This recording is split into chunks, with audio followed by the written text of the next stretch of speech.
ਸਮੂਹ ਦਰਸ਼ਕਾਂ ਦਾ ਅੱਜ ਦੇ ਪ੍ਰੋਗਰਾਮ 'ਚ ਹਾਰਦਿਕ ਸਵਾਗਤ ਹੈ। ਆਵਾਜ਼ੇ ਪੰਜਾਬ ਪ੍ਰੋਗਰਾਮ ਆਪ ਜੀ ਟੈਲੀਵਿਜ਼ਨ ਦੇ ਰਾਹੀਂ ਚੈਨਲ ਪੰਜਾਬੀ ਤੇ ਗਲੋਬਲ ਪੰਜਾਬ ਤੇ ਲਗਾਤਾਰ ਦੇਖਦੇ ਹੋ। ਹਰ ਸ਼ੁੱਕਰਵਾਰ ਪ੍ਰਸਾਰਿਤ ਕੀਤਾ ਜਾਂਦਾ। ਇਸ ਤੋਂ ਇਲਾਵਾ ਵਿਸ਼ੇਸ਼ ਪ੍ਰੋਗਰਾਮ ਹਫ਼ਤੇ ਦੇ ਦੌਰਾਨ ਤੁਹਾਡੀ ਨਜ਼ਰ ਕੀਤੇ ਜਾਂਦੇ ਨੇ। ਇਹ ਪ੍ਰੋਗਰਾਮ ਅੱਜ ਦਾ ਖਾਸ ਇੱਕ ਮੁੱਦੇ ਤੇ ਕੇਂਦਰਿਤ ਹੈ, ਜਿਹੜਾ ਕਿ ਇਸ ਵੇਲੇ ਵਿਸ਼ਵ ਪੱਖੀ ਸੰਤਾਪ ਨਾਲ ਸੰਬੰਧਿਤ ਹੈ। ਮਸਲਾ ਹੈ ਅਫਗਾਨਿਸਤਾਨ ਦੇ ਵਿੱਚ ਜੋ ਪਿੱਛੇ ਜੇ ਸਿੱਖਾਂ ਤੇ ਹੋਏ ਕਤਲੇਆਮ ਤੇ ਇਸ ਭਿਆਨਕ ਹਮਲੇ ਦਾ, ਜਿਸ ਦੇ ਵਿੱਚ ਜੋ ਮਾਰੇ ਗਏ ਬੇਕਸੂਰ ਪਰਿਵਾਰ, ਬੱਚੇ, ਇਸਤਰੀਆਂ ਸਾਰੇ ਹੀ ਇਸ ਵੇਲੇ ਦੁਖਦਾਈ ਮਾਹੌਲ 'ਚ ਸਿੱਖ ਕੌਮ ਲੰਘ ਰਹੀ ਹੈ। ਉਸ ਦੇ ਨਾਲ ਮਨੁੱਖੀ ਅਧਿਕਾਰ ਜਥੇਬੰਦੀਆਂ ਜਾਂ ਸਿੱਖ ਕੌਮ ਦੀਆਂ ਹਤੈਸ਼ੀ ਸੰਸਥਾਵਾਂ ਉਹ ਵੀ ਇਸ ਵੇਲੇ ਇਸ ਵਿਸ਼ੇ 'ਤੇ ਕਾਫੀ ਗੰਭੀਰ ਨੇ। ਅੱਜ ਇਸ ਗੱਲਬਾਤ ਦੇ ਵਿੱਚ ਬਹੁਪੱਖੀ ਇਸ ਦੇ ਪਹਿਲੂ ਵਿਚਾਰ ਵਿਧੀਨ ਕਰਨ ਦੇ ਵਾਸਤੇ ਸਾਡੇ ਨਾਲ ਉੱਘੇ ਜਰਨਲਿਸਟ ਗੁਰਪ੍ਰੀਤ ਸਿੰਘ ਜੀ ਸ਼ਾਮਲ ਨੇ। ਜੀ ਆਇਆਂ ਨੂੰ ਗੁਰਪ੍ਰੀਤ ਸਿੰਘ ਜੀ, ਸਵਾਗਤ ਹੈ ਤੁਹਾਡਾ। ਬਹੁਤ ਸ਼ੁਕਰੀਆ ਗੁਰਵਿੰਦਰ ਸਿੰਘ ਜੀ, ਮੰਚ ਮੁਹੱਈਆ ਕਰਨ ਲਈ ਧੰਨਵਾਦ ਜੀ। ਗੁਰਪ੍ਰੀਤ ਸਿੰਘ ਜੀ, ਇਸ ਵਿਸ਼ੇ 'ਤੇ ਗੱਲਬਾਤ ਅਸੀਂ ਅੱਜ ਜਿਸ ਤਰ੍ਹਾਂ ਕਰਾਂਗੇ, ਨਾਲੋਂ ਨਾਲ ਸਾਡੇ ਨਾਲ ਲਾਈਨ 'ਤੇ ਅੱਜ ਵਿਸ਼ਵ ਸਿੱਖ ਸੰਸਥਾ ਦੇ ਬਾਨੀ ਸੰਸਥਾਪਕ ਤੇ ਸਾਬਕਾ ਪ੍ਰਧਾਨ ਮੌਜੂਦਾ ਸਮੇਂ ਇਸ ਮੁੱਦੇ ਨਾਲ ਬਹੁਤ ਬਿਹਤਰੀ ਨਾਲ ਜੁੜੇ ਹੋਏ ਸਰਦਾਰ ਗਿਆਨ ਸਿੰਘ ਸੰਧੂ ਜੀ ਵੀ ਸ਼ਾਮਲ ਹੋ ਰਹੇ ਨੇ। ਸੰਧੂ ਸਾਹਿਬ, ਆਪ ਨੂੰ ਚੈਨਲ ਪੰਜਾਬੀ ਵੱਲੋਂ ਪ੍ਰੋਗਰਾਮ ਆਵਾਜ਼ੇ ਪੰਜਾਬ ਤੇ ਜੀ ਆਇਆਂ ਨੂੰ, ਸਵਾਗਤ ਹੈ ਤੁਹਾਡਾ। ਬਹੁਤ ਬਹੁਤ ਮਿਹਰਬਾਨੀ ਜੀ। ਵਾਹਿਗੁਰੂ ਜੀ ਕਾ ਖਾਲਸਾ, ਵਾਹਿਗੁਰੂ ਜੀ ਕੀ ਫਤਿਹ। ਵਾਹਿਗੁਰੂ ਜੀ ਕਾ ਖਾਲਸਾ, ਵਾਹਿਗੁਰੂ ਜੀ ਕੀ ਫਤਿਹ। ਸੰਧੂ ਸਾਹਿਬ, ਜੋ ਇਹ ਇਸ ਵੇਲੇ ਅਫਗਾਨਿਸਤਾਨ ਦੇ ਵਿੱਚ ਦੁਖਾਂਤਕ ਘੜੀ ਵਾਪਰੀ, ਜਿਸ ਨੂੰ ਲੈ ਕੇ ਇਸ ਵੇਲੇ ਕਾਫੀ ਵੱਡੇ ਪੱਧਰ ਤੇ ਉਹਨਾਂ ਪੀੜਤ ਘੱਟ ਗਿਣਤੀਆਂ ਦੇ ਹੱਕਾਂ ਦੇ ਵਾਸਤੇ ਆਵਾਜ਼ ਉਠਾਈ ਜਾ ਰਹੀ ਹੈ। ਅਸੀਂ ਚਾਹਾਂਗੇ ਕਿ ਵਿਸ਼ਵ ਸਿੱਖ ਸੰਸਥਾ ਇਸ ਮੰਚ ਤੇ ਜੋ ਕਰ ਰਹੀ ਹੈ ਅਤੇ ਜੋ ਕੈਨੇਡਾ ਸਰਕਾਰ ਦੇ ਨਾਲ ਇਸ ਸੰਬੰਧੀ ਰਾਬਤਾ ਕਾਇਮ ਕਰਕੇ ਉਪਰਾਲੇ ਹੋ ਰਹੇ ਨੇ, ਉਹਨਾਂ ਦੇ ਪਿਛੋਕੜ ਤੇ ਅੱਜ ਦੀ ਸਥਿਤੀ ਤੇ ਰੌਸ਼ਨੀ ਪਾਓ ਜੀ। ਜ਼ਰੂਰ ਜੀ। ਜਿਸ ਤਰ੍ਹਾਂ ਆਪ ਜੀ ਨੂੰ ਪਤਾ ਹੈ, ਵਰਲਡ ਸਿੱਖ ਆਰਗੇਨਾਈਜੇਸ਼ਨ 2014 ਤੋਂ ਅਫਗਾਨ ਨਿਵਾਸੀ ਸਿੱਖਾਂ ਦੇ ਨਾਲ ਕੰਮ ਕਰਦੀ ਆ ਰਹੀ ਹੈ ਜੀ। ਤੇ 2014 ਤੋਂ ਬਾਅਦ ਹੀ ਜਿਹੜੇ ਸਿੱਖ ਮਨਮੀਤ ਸਿੰਘ ਭੁੱਲਰ ਫਾਊਂਡੇਸ਼ਨ ਦੇ ਨੌਜਵਾਨ ਮਨਮੀਤ ਸਿੰਘ ਨੇ ਨਾਲ ਹਿੰਮਤ ਕਰਕੇ ਉੱਥੋਂ ਕੱਢ ਕੇ ਜਾਂਦੀ, ਉਹਦਾ ਪਿਛੋਕੜ ਆਪਾਂ ਸਾਰੇ ਜਾਣਦੇ ਹਾਂ, ਜਿਹਨਾਂ ਵਿੱਚੋਂ ਸਿਰਫ 20 ਪਰਿਵਾਰ ਕੈਨੇਡਾ ਵਿੱਚ ਆਏ ਨੇ। 65 ਪਰਿਵਾਰ ਆਪਾਂ ਸਪਾਂਸਰ ਕੀਤੇ ਸੀ ਰਲ ਕੇ ਸਾਰਿਆਂ ਨੇ, ਵਿੱਚ ਮਨਮੀਤ ਸਿੰਘ ਭੁੱਲਰ ਫਾਊਂਡੇਸ਼ਨ ਤੇ ਵਰਲਡ ਸਿੱਖ ਆਰਗੇਨਾਈਜੇਸ਼ਨ। ਤੁਸੀਂ ਸਾਰੀ ਸੰਗਤ ਨੇ ਇਸ ਵਿੱਚ ਕਿਸੇ ਇੱਕ ਸੰਸਥਾ ਜਾਂ ਇੱਕ ਇੰਡੀਵਿਜੂਅਲ ਦੀ ਗੱਲ ਨਹੀਂ ਹੋਇਆ ਕਰਦੀ, ਤੇ ਆਮ ਪਬਲਿਕ ਦੀ ਸਪੋਰਟ ਦੀ ਗੱਲ ਹੁੰਦੀ ਹੈ, ਕਿਉਂਕਿ ਇੰਡੀਵਿਜੂਅਲ ਸਾਰਿਆਂ ਨੇ ਰਲ ਕੇ ਪਰਿਵਾਰਾਂ ਨੇ ਉਹਨਾਂ ਨੂੰ ਸਪੋਰਟ ਕੀਤਾ ਸੀ। ਉਹਦੇ ਵਿੱਚੋਂ 20 ਪਰਿਵਾਰ ਆਪਣੇ ਕੋਲ ਆ ਗਏ ਸਨ ਜੀ, ਔਰ 20 ਪਰਿਵਾਰਾਂ ਦੇ ਬਾਕੀ ਜਿਹੜੇ 45 ਪਰਿਵਾਰ ਨੇ ਅਜੇ ਵੀ ਉਹ ਹਿੰਦੁਸਤਾਨ ਵਿੱਚ ਬੈਠੇ ਨੇ, ਜਿਨ੍ਹਾਂ ਵਿੱਚੋਂ 20 ਦੀ ਐਪਲੀਕੇਸ਼ਨ ਆਲਰੇਡੀ ਇਸ ਵੇਲੇ ਐਕਟਿਵਲੀ ਅਪਰੂਵ ਹੋਣ ਦੇ ਲੱਗ ਗਈ ਹੈ, ਤੇ ਬਾਕੀ ਜਿਹੜੇ ਹੈ ਉਹਨਾਂ ਦੀ ਅਜੇ ਵੇਟ ਕੀਤੀ ਜਾ ਰਹੀ ਹੈ ਜੀ।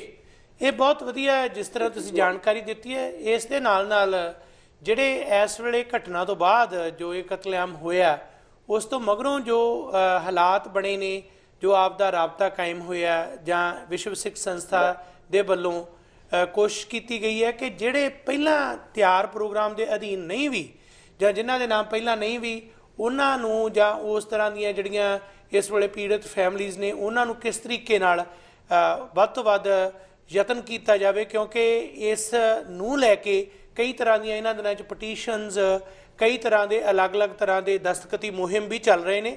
ਉਹਨਾਂ ਬਾਰੇ ਮੈਂ ਚਾਹਾਂਗਾ ਆਪ ਜੀ ਵੀ ਦੱਸੋ। ਤੇ ਉਸ ਤੋਂ ਪਹਿਲਾਂ ਗੁਰਪ੍ਰੀਤ ਸਿੰਘ ਜੀ, ਥੋੜ੍ਹਾ ਜਿਹਾ ਜਿਸ ਤਰ੍ਹਾਂ ਸੰਧੂ ਸਾਹਿਬ ਨੇ ਦੱਸਿਆ, ਜੋ ਇਸ ਵੇਲੇ ਹੁਣ ਤੱਕ ਜੋ ਇਸ ਦੇ ਸੰਬੰਧ ਵਿੱਚ ਕੰਮ ਹੋਇਆ, ਉਸ ਬਾਰੇ ਤੁਸੀਂ ਕੀ ਕਹਿਣਾ ਚਾਹੋਗੇ? ਮੈਂ ਸੰਧੂ ਸਾਹਿਬ ਨੂੰ ਸਵਾਲ ਹੀ ਕਰਨਾ ਚਾਹੁੰਦਾ ਸੀਗਾ ਜੀ। ਸੰਧੂ ਸਾਹਿਬ, ਜਿਵੇਂ ਵਰਲਡ ਸਿੱਖ ਆਰਗੇਨਾਈਜੇਸ਼ਨ ਵੱਲੋਂ ਪਿਛਲੇ ਕੁਝ ਸਮੇਂ ਦੌਰਾਨ ਜੋ ਭਾਰਤ ਵਿੱਚ ਵੀ ਘੱਟ ਗਿਣਤੀ ਨਾਲ ਹੋ ਰਿਹਾ, ਉਸ ਦਾ ਵੀ ਨੋਟਿਸ ਲਿਆ ਗਿਆ। ਹੁਣ ਵੇਖਿਆ ਜਾ ਰਿਹਾ ਕਿ ਜਿਹੜਾ ਅਫਗਾਨਿਸਤਾਨ ਜਿਹੜਾ ਹਮਲਾ ਹੋਇਆ, ਸਿੱਖਾਂ ਦੀ ਇਸ ਵੇਲੇ ਬਾਂਹ ਫੜਨੀ ਜ਼ਰੂਰੀ ਹੈ, ਪਰ ਨਾਲ ਦੀ ਨਾਲ ਬੜੀ ਸ਼ਰਾਰਤ ਦੇ ਨਾਲ ਇਸ ਨੂੰ ਭਾਰਤ ਦੀ ਘਟਨਾਵਾਂ ਨਾਲ ਜੋੜ ਕੇ ਜਿਹੜਾ CAA ਵਰਗਾ ਇੱਕ ਕਾਨੂੰਨ ਹੈ, ਜਿਹੜਾ ਵਿਤਕਰਾ ਕਰਦਾ ਮੁਸਲਮਾਨਾਂ ਨਾਲ, ਘੱਟ ਗਿਣਤੀਆਂ ਨਾਲ, ਉਸ ਨੂੰ ਜਸਟੀਫਾਈ ਕਰਨ ਦੀਆਂ ਕੋਸ਼ਿਸ਼ਾਂ ਹੋ ਰਹੀਆਂ। ਪਟੀਸ਼ਨ ਚਲਾ ਕੇ ਇਹ ਕਿਹਾ ਜਾ ਰਿਹਾ ਕਿ ਕੈਨੇਡਾ ਸਰਕਾਰ ਭਾਰਤ ਸਰਕਾਰ ਦੇ ਇਸ ਕਾਨੂੰਨ ਦੀ ਜਿਹੜੀ ਹੈ ਉਸ ਦੀ ਸਪੋਰਟ ਕਰੇ। ਤੁਹਾਡੀ ਇਸ ਬਾਰੇ ਕੀ ਪੋਜੀਸ਼ਨ ਹੈ, ਕੀ ਕਹਿਣਾ ਚਾਹੋਗੇ? ਦੇਖੋ, ਮੈਂ ਉਹਨੂੰ ਹਿਸਟੋਰੀਕਲੀ ਕਦੇ ਟਾਈਡ ਅਪ ਕਰਨ ਦੀ ਕੋਸ਼ਿਸ਼ ਕਰ ਰਿਹਾ। ਮੈਂ ਤੁਹਾਨੂੰ ਜਿਹੜਾ ਪਿਛੋਕੜ ਤੁਹਾਨੂੰ ਮੈਂ ਦੱਸ ਜੀ। ਗਜਨੀ ਜੀ ਤੋਂ ਤਿੰਨੇ ਹੀ ਖਿੱਤੇ ਨੇ ਇਸ ਵੇਲੇ ਜਿੱਥੇ ਆਪਣੇ ਸਿੱਖ ਭਰਾ ਬੈਠੇ ਨੇ। ਹਾਂਜੀ। 80 ਪਰਿਵਾਰ, 80 ਜੀਵ ਜਿਹੜੇ ਆ ਬੈਠੇ ਆ ਗਿਆ ਉਹ ਗਜਨੀ ਦੇ ਵਿੱਚ, 154 ਜੀਵ ਗਿਣਤੀ ਦੇ ਬੈਠੇ ਆ ਗਏ ਨੇ ਜਲਾਲਾਬਾਦ ਦੇ ਵਿੱਚ, 341 ਬੈਠੇ ਨੇ ਕਾਬਲ ਦੇ ਵਿੱਚ। ਇਹ ਸਾਰੇ ਸਾਡੇ ਨਾਲ ਪਿਛਲੇ ਕਈਆਂ ਸਾਲਾਂ ਤੋਂ ਇਨ ਟੱਚ ਨੇ। ਜਿਹੜਾ ਉਹਨਾਂ ਨੂੰ ਖਤਰੇ ਦੀ ਜਿਹੜੀ ਭਾਵਨਾ ਸੀ ਉਹ ਬਹੁਤ ਦੇਰ ਤੋਂ ਸਾਨੂੰ ਦੱਸਦੇ ਆ ਰਹੇ ਔਰ ਅਸੀਂ ਕੈਨੇਡੀਅਨ ਸਰਕਾਰ ਦੇ ਨਾਲ ਹਮੇਸ਼ਾ ਹੀ ਇਹ ਬੇਨਤੀ ਕਰਦੇ ਆ ਰਹੇ ਹਾਂ ਕਿ ਸਾਨੂੰ ਉਹਨਾਂ ਸਿੱਖਾਂ ਨੂੰ ਸਿੱਧੇ ਤੇ ਲਗਾਉਣ ਦੀ ਇਜਾਜ਼ਤ ਦਿਓ। ਉਹਨਾਂ ਨਾਲ ਕੋਈ ਵੀ ਖਤਰਨਾਕ ਸਾਕਾ ਕਿਸੇ ਟਾਈਮ ਵੀ ਵਾਪਰ ਸਕਦਾ। ਔਰ ਜਦ ਕਿ ਕੈਨੇਡਾ ਸਰਕਾਰ ਨੇ ਬਿਲਕੁਲ ਕੋਈ ਹੰਗਾਮਾ ਇਸ ਦੇ ਬਾਰੇ ਨਹੀਂ ਦੇ ਭਰਿਆ ਔਰ ਉਹ ਜੋ ਸਾਕਾ ਵਾਪਰਿਆ 25 ਮਾਰਚ ਨੂੰ ਸਾਡੇ ਆਪਣੇ ਸਾਰਿਆਂ ਦੇ ਸਾਹਮਣੇ ਆ, ਜਿਹਦੇ ਵਿੱਚ 25 ਸਿੱਖ ਭੈਣ ਭਰਾ, ਜਿਹਨਾਂ ਵਿੱਚ 3 ਬੀਬੀਆਂ, 1 ਬੱਚਾ ਵੀ ਸੀ 3 ਸਾਲ ਦਾ ਔਰ 2 ਸਿਕਿਉਰਿਟੀ ਗਾਰਡ ਜਿਹੜੇ ਕਿ ਇਸਲਾਮਾਬਾਦ ਦੇ ਨਾਲ ਸੰਬੰਧ ਰੱਖਦੇ ਸਨ, ਉਹ ਮਾਰੇ ਗਏ। ਸੋ ਟੋਟਲ 27 ਦੀ ਹੋਏ। ਮੈਂ ਹਰ ਰੋਜ਼ ਰੈਗੂਲਰਲੀ ਅਸੀਂ ਉਹਨਾਂ ਦੇ ਨਾਲ ਇਨ ਟੱਚ ਹੈ, ਕਈ ਵਾਰੀ 2-2, 3-3 ਵਾਰੀ ਵੀ ਉਹਨਾਂ ਦੇ ਨਾਲ ਅਸੀਂ ਇਨ ਟੱਚ ਰਹਿੰਦੇ ਹਾਂ। ਹਾਂ, ਇੱਕ ਦੂਸਰੇ ਤੇ ਦੂਸ਼ਣਬਾਜ਼ੀ ਜ਼ਰੂਰ ਚੱਲਦੀ ਹੈ। ਹਿੰਦੁਸਤਾਨ ਕਹਿ ਰਿਹਾ ਕਿ ਪਾਕਿਸਤਾਨ ਦਾ ਹੱਥ ਹੈ, ਪਾਕਿਸਤਾਨ ਕਹਿ ਰਿਹਾ ਹਿੰਦੁਸਤਾਨ ਦਾ ਹੱਥ ਹੈ। ਇਹ ਗੁਰੂ ਜਾਣਦਾ। ਇਸ ਵੇਲੇ ਸਾਡਾ ਫੋਕਸ ਉਹਨਾਂ ਪਰਿਵਾਰਾਂ ਤੇ ਆ ਔਰ ਉਹਨਾਂ ਨੂੰ ਉਹਨਾਂ ਦੀ ਹਿਫਾਜ਼ਤ। ਹਾਂਜੀ, ਕਿਉਂਕਿ ਹਿੰਦੁਸਤਾਨ ਸਰਕਾਰ ਵੀ ਕਹਿ ਰਹੀ ਹੈ ਅਸੀਂ ਆਫਰ ਕਰਦੇ ਹਾਂ ਉਹਨੂੰ ਹਿੰਦੁਸਤਾਨ ਆ ਜਾਣ, ਪਾਕਿਸਤਾਨ ਸਰਕਾਰ ਕਹਿ ਰਹੀ ਹੈ ਵੀ ਅਸੀਂ ਆਫਰ ਕਰਦੇ ਸਾਡੇ ਆ ਜਾਣ। ਔਰ ਇਹ ਜਿਹੜੇ ਭੈਣ ਭਰਾ ਸਾਡੇ ਉੱਥੇ ਬੈਠੇ ਨੇ, ਇਹ ਬੇਸਿਕਲੀ ਜ਼ਿਆਦਾਤਰ ਕੈਨੇਡਾ, ਅਮਰੀਕਾ ਜਾਂ ਇੰਗਲੈਂਡ ਹੋਰਨਾਂ ਦੇਸ਼ਾਂ ਵਿੱਚ ਬਾਹਰ ਆਉਣਾ ਚਾਹੁੰਦੇ ਨੇ। ਸਾਡੀ ਸਰਕਾਰ ਇਹਦੇ ਲਈ ਕੋਈ ਪੈਰ ਨਹੀਂ ਜੇ ਲਾ ਰਹੀ। ਤੁਸੀਂ ਸੁਣਿਆ ਸਾਡੇ ਸਿਆਸਤਦਾਨਾਂ ਨੂੰ ਵੀ ਬਾਰ-ਬਾਰ ਦੇ ਅਸੀਂ ਸਿਰਫ ਸਪਾਂਸਰਸ਼ਿਪ ਤੀਸਰੀ ਕੰਟਰੀ ਤੋਂ ਕਰ ਸਕਦੇ ਹਾਂ। ਠੀਕ ਹੈ, ਕਾਨੂੰਨ ਕਹਿੰਦਾ ਕਿ ਤੀਸਰੀ ਕੰਟਰੀ ਤੋਂ ਕਰ ਸਕਦੇ ਹਾਂ, ਪਰ ਲਾਜ਼ ਚੇਂਜ ਕੀਤੇ ਜਾ ਸਕਦੇ ਹੁੰਦੇ ਨੇ। ਕਿਉਂਕਿ ਜਦ ਅਸੀਂ ਕੈਨੇਡਾ ਵਿੱਚ ਬੈਠੇ ਹੋਏ ਲੋਕੀ ਇਹ ਕਹਿ ਰਹੇ ਹਾਂ ਕਿ ਉਹਨਾਂ ਦਾ ਜਿਹੜਾ ਭਾਰ ਆ, ਖਰਚਾ ਆ, ਉਹ ਇੱਥੋਂ ਦੀ ਆਮ ਜਨਤਾ ਕਰਨ ਨੂੰ ਤਿਆਰ ਹੈ, ਨਾ ਕਿ ਨਿਸਬਤ ਇੱਕ ਹਰ ਐਵਰੇਜ ਟੈਕਸਪੇਅਰ ਦੇ ਸਿਰ ਤੇ ਪੈਂਦਾ। ਬਿਲਕੁਲ ਜ਼ੀਰੋ ਖਰਚਾ। ਲਾਸਟ ਵੀ ਜਿਹੜੇ ਲੋਕ ਪਰਿਵਾਰ ਆਏ ਨੇ ਉਹ ਤੁਹਾਨੂੰ ਪਤਾ ਹੀ ਆ ਕੇ ਬੜੇ ਵਧੀਆ ਸੈਟਲ ਹੋ ਚੁੱਕੇ ਨੇ। ਔਰ ਜਿਹੜਾ ਪਰਿਵਾਰ ਅੱਜ ਮੌਤ ਦੇ ਦਰਵਾਜ਼ੇ ਤੇ ਬੈਠਾ ਉਡੀਕ ਰਿਹਾ, ਕਿਸੇ ਟਾਈਮ ਵੀ ਹੋਰ ਅਟੈਕ ਹੋ ਸਕਦੇ ਨੇ ਜੀ। ਔਰ ਤੁਸੀਂ ਉਹਨੂੰ ਕੀ ਦਿਲਾਸਾ ਦਿਓਗੇ ਕਿ ਅਸੀਂ ਕੁਝ ਵੀ ਨਹੀਂ ਕਰ ਸਕਦੇ? ਸੋ ਮੈਨੂੰ ਇਸ ਗੱਲ ਦਾ ਅਫਸੋਸ ਹੈ। ਬਾਰ-ਬਾਰ ਮੈਂ ਇਸ ਚੀਜ਼ ਤੇ ਜ਼ੋਰ ਦੇਣਾ ਚਾਹੁੰਦਾ। ਮੈਂ ਮੰਨਦਾ ਵੀ ਸਾਡੇ ਸਿਆਸਤਦਾਨ ਕਹਿ ਰਹੇ ਨੇ ਕਿ ਇਹ ਚੀਜ਼ਾਂ ਨਹੀਂ ਹੋ ਸਕਦੀਆਂ। ਕਿਉਂ ਨਹੀਂ ਹੋ ਸਕਦੀਆਂ ਜੀ? ਕਿਸੇ ਦੇਸ਼ ਦੇ ਕਾਨੂੰਨ ਚੇਂਜ ਨਹੀਂ ਕੀਤੇ ਜਾ ਸਕਦੇ? ਕੋਈ ਇੱਕ ਪਾਲਿਸੀ ਚੇਂਜ ਨਹੀਂ ਕੀਤੀ ਜਾ ਸਕਦੀ? ਕੀਤੀ ਜਾ ਸਕਦੀ ਆ। ਦੋਨੇ ਵਿਰੋਧੀ ਧਿਰਾਂ ਇਸ ਵੇਲੇ ਕਹਿ ਰਹੀਆਂ ਨੇ ਅਸੀਂ ਇਹਦੀ ਸਪੋਰਟ ਕਰਦੇ ਹਾਂ ਜੋ ਬੰਦੇ ਉਹਨਾਂ ਨੂੰ ਸਿੱਧੇ ਆਉਣ ਦੀ ਇਜਾਜ਼ਤ ਦਿੱਤੀ ਜਾਵੇ। ਮੈਂ ਦੂਸਰੇ ਕਾਨੂੰਨ ਦੇ ਜਿਹੜੇ ਨੁਕਤੇ ਨੇ, ਹਾਂਜੀ, ਮੇਨ ਨਿਸ਼ਾਨਾ ਜਿਹੜਾ ਸਾਡਾ ਇਹਨਾਂ ਨੂੰ ਇੱਥੇ ਮੰਗਵਾਉਣ ਦਾ, ਮੈਂ ਉਹਦੇ ਤੋਂ ਬਿਲਕੁਲ ਨਹੀਂ ਗੁੰਝਣਾ ਚਾਹੁੰਦਾ। ਔਰ ਹਾਂ, ਜੇ ਹਿੰਦੁਸਤਾਨ ਨੂੰ ਆਫਰ ਕਰਦਾ ਤਾਂ ਫਿਰ ਹਿੰਦੁਸਤਾਨ ਨੂੰ ਲੈ ਆਵੇ, ਪਰ ਉਹ ਵੀ ਲਿਆਉਣ ਨੂੰ ਤਿਆਰ ਨਹੀਂ ਜੀ। ਉਹ ਵੀ ਇੱਕ ਪੋਲੀਟੀਕਲ ਗੇਮ ਪਲੇ ਕੀਤੀ ਜਾ ਰਹੀ ਹੈ। ਅੱਜ ਤੱਕ ਮੈਨੂੰ ਪਹਿਲਾਂ ਇਨਫੋਰਮੇਸ਼ਨ ਆ ਰਹੀ ਸੀ ਕਿ ਹਿੰਦੁਸਤਾਨ ਮੰਨ ਗਿਆ, ਠੀਕ ਹੈ, ਇਸ ਨੂੰ ਏਅਰ ਲਿਫਟ ਕਰ ਲਾਂਗੇ, ਤੇ ਮੈਂ ਰਾਈਟ ਤੇ ਜੋੜ ਲਿਆ ਉਹਨਾਂ ਦੇ ਨਾਲ। ਪਹਿਲਾਂ ਜਲਾਲਾਬਾਦ ਆਪਣੇ ਗਜਨੀ ਵਾਲਿਆਂ ਨਾਲ ਜੋੜਿਆ, ਫਿਰ ਕਾਬਲ ਵਾਲਿਆਂ ਨਾਲ ਜੋੜਿਆ ਵੀ ਤੁਹਾਨੂੰ ਹਿੰਦੁਸਤਾਨ ਸਰਕਾਰ ਨੇ ਕੋਈ ਦਿੱਤਾ ਮੈਸੇਜ ਤੁਹਾਨੂੰ ਆਇਆ ਵੀ ਹਾਂ ਤੁਹਾਨੂੰ ਵੀਜ਼ੇ ਦਿੱਤੇ ਜਾਣਗੇ? ਕਹਿੰਦੇ ਨਹੀਂ ਜੀ, ਅਸੀਂ 80 ਬੰਦਿਆਂ ਨੇ ਪਹਿਲਾਂ ਜਾ ਕੇ ਆਲਰੇਡੀ ਆਪਣੇ ਪਾਸਪੋਰਟ, ਬਾਕੀ ਸਾਰਿਆਂ ਨੇ ਵੀ ਹੁਣ ਤਾਂ ਜਿੰਨੇ 600 ਪਰਿਵਾਰ 600 ਜੀਵ ਸਾਰੇ ਤਕਰੀਬਨ 120 ਪਰਿਵਾਰ ਨੇ ਅਪਰੋਕਸੀਮੇਟਲੀ ਜਿਹੜੇ ਨੇ ਪੂਰੇ। ਮੇਰੇ ਕੱਲੇ ਦੇ ਨਾਮ ਮੇਰੇ ਕੋਲ ਨੇ, ਕੱਲੇ ਦਾ ਪਾਸਪੋਰਟ ਨੰਬਰ ਮੇਰੇ ਕੋਲ ਆ। ਔਰ ਉਹਨਾਂ ਦੇ ਕੋਲ ਸਿਰਫ 21 ਜਾਣੇ ਨੇ ਜਿਨ੍ਹਾਂ ਦੇ ਕੋਲ ਪਾਸਪੋਰਟ ਨੇ, ਜਿਨ੍ਹਾਂ ਦੇ ਨਵੇਂ ਪਾਸਪੋਰਟ ਬਣਾਏ ਜਾ ਰਹੇ ਨੇ। ਸੋ ਇਸ ਵੇਲੇ ਉਹਨਾਂ ਦੀ ਹਾਲਾਤ ਇਹ ਆ, ਉਹ ਤਾਂ ਮੌਤ ਦੇ ਦਰਵਾਜ਼ੇ ਤੇ ਬੈਠੇ ਨੇ। ਘਰ ਤੇ ਗੁਰਦੁਆਰੇ ਨੂੰ ਜਿੰਦਾ ਲੱਗਾ ਹੋਇਆ, ਸਿਕਿਉਰਿਟੀ ਉਹਨਾਂ ਦੀ ਕੋਈ ਨਹੀਂ। ਅਫਗਾਨਿਸਤਾਨ ਸਰਕਾਰ ਵੀ ਉਹਨਾਂ ਨੂੰ ਸਿਕਿਉਰਿਟੀ ਜਿਹੜੀ ਆਮ ਕਹਿ ਰਹੇ ਵੀ ਉਹਨਾਂ ਨੂੰ ਬੜੀ ਸਿਕਿਉਰਿਟੀ ਉੱਥੇ ਦਿੱਤੀ, ਕੋਈ ਸਿਕਿਉਰਿਟੀ ਨਹੀਂ। ਅੱਜ ਹੀ ਤਕਰੀਬਨ 4 ਘੰਟੇ ਪਹਿਲਾਂ ਉਹਨਾਂ ਨਾਲ ਗੱਲ ਕਰ ਰਿਹਾ ਸੀਗਾ ਕਿ ਮੈਂ ਕੀ ਸਿਕਿਉਰਿਟੀ ਤੁਹਾਡੇ ਵਾਸਤੇ? ਕਹਿੰਦੇ ਜੀ ਕੋਈ ਸਿਕਿਉਰਿਟੀ ਨਹੀਂ, ਅਸੀਂ ਠੀਕ ਹੈ ਇਹਨਾਂ ਦੇਖਦੇ ਹਾਂ, 1-2 ਬੰਦੇ ਬਾਹਰ ਜ਼ਰੂਰ ਫਿਰਦੇ ਨੇ। ਤੇ ਹਾਂ ਠੀਕ ਹੈ, ਚਲੋ 1-2 ਬੰਦੇ ਵੀ ਫਿਰਦੇ ਹੋਣਗੇ, ਐਟਲੀਸਟ ਕੋਈ ਨਾ ਕੋਈ ਵਾਚ ਕਰ ਰਿਹਾ। ਤਾਂ ਉਹ ਵਾਚਮੈਨ ਤਾਂ ਉਹਨੇ ਆਪਣੇ ਵੀ ਰੱਖੇ ਸੀ, 6 ਵਾਚਮੈਨ ਸੀ ਉਹਨਾਂ ਦੇ ਗੁਰਦੁਆਰੇ ਰੱਖੇ ਪਹਿਲਾਂ, ਜਿਹਨਾਂ ਨੂੰ 2 ਮਾਰੇ ਗਏ। ਸੋ ਜਿਹੜੀ ਜੀ ਜਿਸ ਤਰ੍ਹਾਂ ਤੁਸੀਂ ਦੱਸਿਆ ਵਿਸਤਾਰ 'ਚ ਸਾਰੀ ਘਟਨਾ ਨੂੰ ਲੈ ਕੇ, ਇੱਕ ਬਹੁਤ ਵੱਡਾ ਸਵਾਲ ਇਹ ਉੱਠਦਾ ਹੈ ਕਿ ਚਾਹੇ ਕੈਨੇਡਾ, ਇੰਗਲੈਂਡ, ਅਮਰੀਕਾ, ਇਹਨਾਂ ਮੁਲਕਾਂ ਦੇ ਵਿੱਚੋਂ ਲਗਾਤਾਰ ਇਸ ਤਰ੍ਹਾਂ ਦਾ ਪ੍ਰੈਸ਼ਰ ਪੈ ਰਿਹਾ ਸੀ। ਪਹਿਲਾਂ ਵੀ ਇਸ ਘਟਨਾ ਤੋਂ ਵਾਪਰਨ ਤੋਂ ਪਹਿਲਾਂ ਤੁਸੀਂ ਧਿਆਨ 'ਚ ਇਸ ਨੂੰ ਲਿਆਂਦਾ।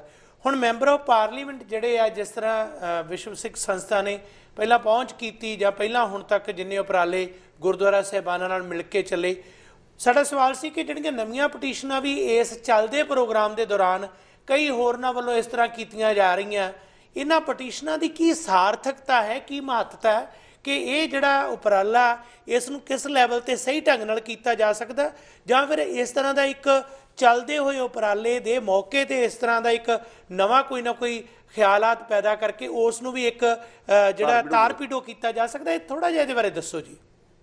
ਦੇਖੋ ਜੀ, ਚੱਲਦੇ ਪਟੀਸ਼ਨ ਸੇ ਜਿੰਨੀ ਦੇਰ ਤੁਹਾਡੇ ਕੋਲ ਕਿਸੇ ਖਿੱਤੇ ਦੀ ਐਕਸਪਰਟੀਜ਼ ਨਹੀਂ ਹੁੰਦੀ, ਜਾਣਕਾਰੀ ਪੂਰੀ ਨਹੀਂ, ਉਹ ਇੰਪੋਸੀਬਲ ਹੈ ਕੋਈ ਨਵਾਂ ਪਟੀਸ਼ਨ ਕੋਈ ਉਹਦੇ ਤੇ ਕੋਈ ਸਾਰਥਕ ਹੱਲ ਲੱਭ ਸਕੇ। ਤੇ ਕਿਉਂਕਿ ਅਸੀਂ ਮੈਂ ਇਹ ਨਹੀਂ ਕਹਿੰਦਾ ਵੀ ਵਰਲਡ ਸਿੱਖ ਆਰਗੇਨਾਈਜੇਸ਼ਨ ਇਕੱਲੇ, ਪਰ ਕਿਉਂਕਿ ਜਦ ਤੁਸੀਂ ਇਸ ਖਿੱਤੇ ਦੇ ਵਿੱਚ ਕੰਮ ਕਰਦੇ ਹੋ, ਤੁਹਾਡੇ ਵਕੀਲ ਤੁਹਾਡੇ ਨਾਲ ਕੰਮ ਕਰਦੇ, ਤੁਹਾਨੂੰ ਪ੍ਰੋਸੈਸ ਦਾ ਪੂਰਾ ਪਤਾ। ਜੇ ਸਾਰੇ ਰਲ ਕੇ ਅਸੀਂ ਸਾਰੀਆਂ ਸੰਸਥਾਵਾਂ, ਸਾਰੇ ਈਵਨ ਕੈਨੇਡੀਅਨ ਸਿੱਖ, ਸਾਡੀ 7 ਲੱਖ ਦੇ ਨੇੜੇ ਆਬਾਦੀ ਇਸ ਵੇਲੇ ਵੱਸਦੀ ਆ, ਕੈਨੇਡੀਅਨ ਸਰਕਾਰ ਨੂੰ ਕਹੀਏ ਵੀ ਕੀ ਗੱਲ ਆ ਯਾਰ 120 ਨੂੰ ਤੁਸੀਂ ਸਪਾਂਸਰ ਕਰਨ ਵਾਸਤੇ ਕਿਉਂ ਰੋਕ ਰਹੇ? ਤੁਹਾਡੇ ਤੇ ਖਰਚਾ ਕੋਈ ਨਹੀਂ ਪੈ ਰਿਹਾ। ਅਸੀਂ ਸਿੱਖ ਭੈਣ ਭਰਾ ਸਾਰੇ ਰਲ ਕੇ ਉਹਨਾਂ ਨੂੰ ਕਰ ਰਹੇ ਆ ਤੇ ਉਹ ਇੱਥੇ ਆ ਜਾਣ ਤੇ ਉਹਨਾਂ ਦੀਆਂ ਜਾਨਾਂ ਬਚ ਸਕਦੀਆਂ ਨੇ।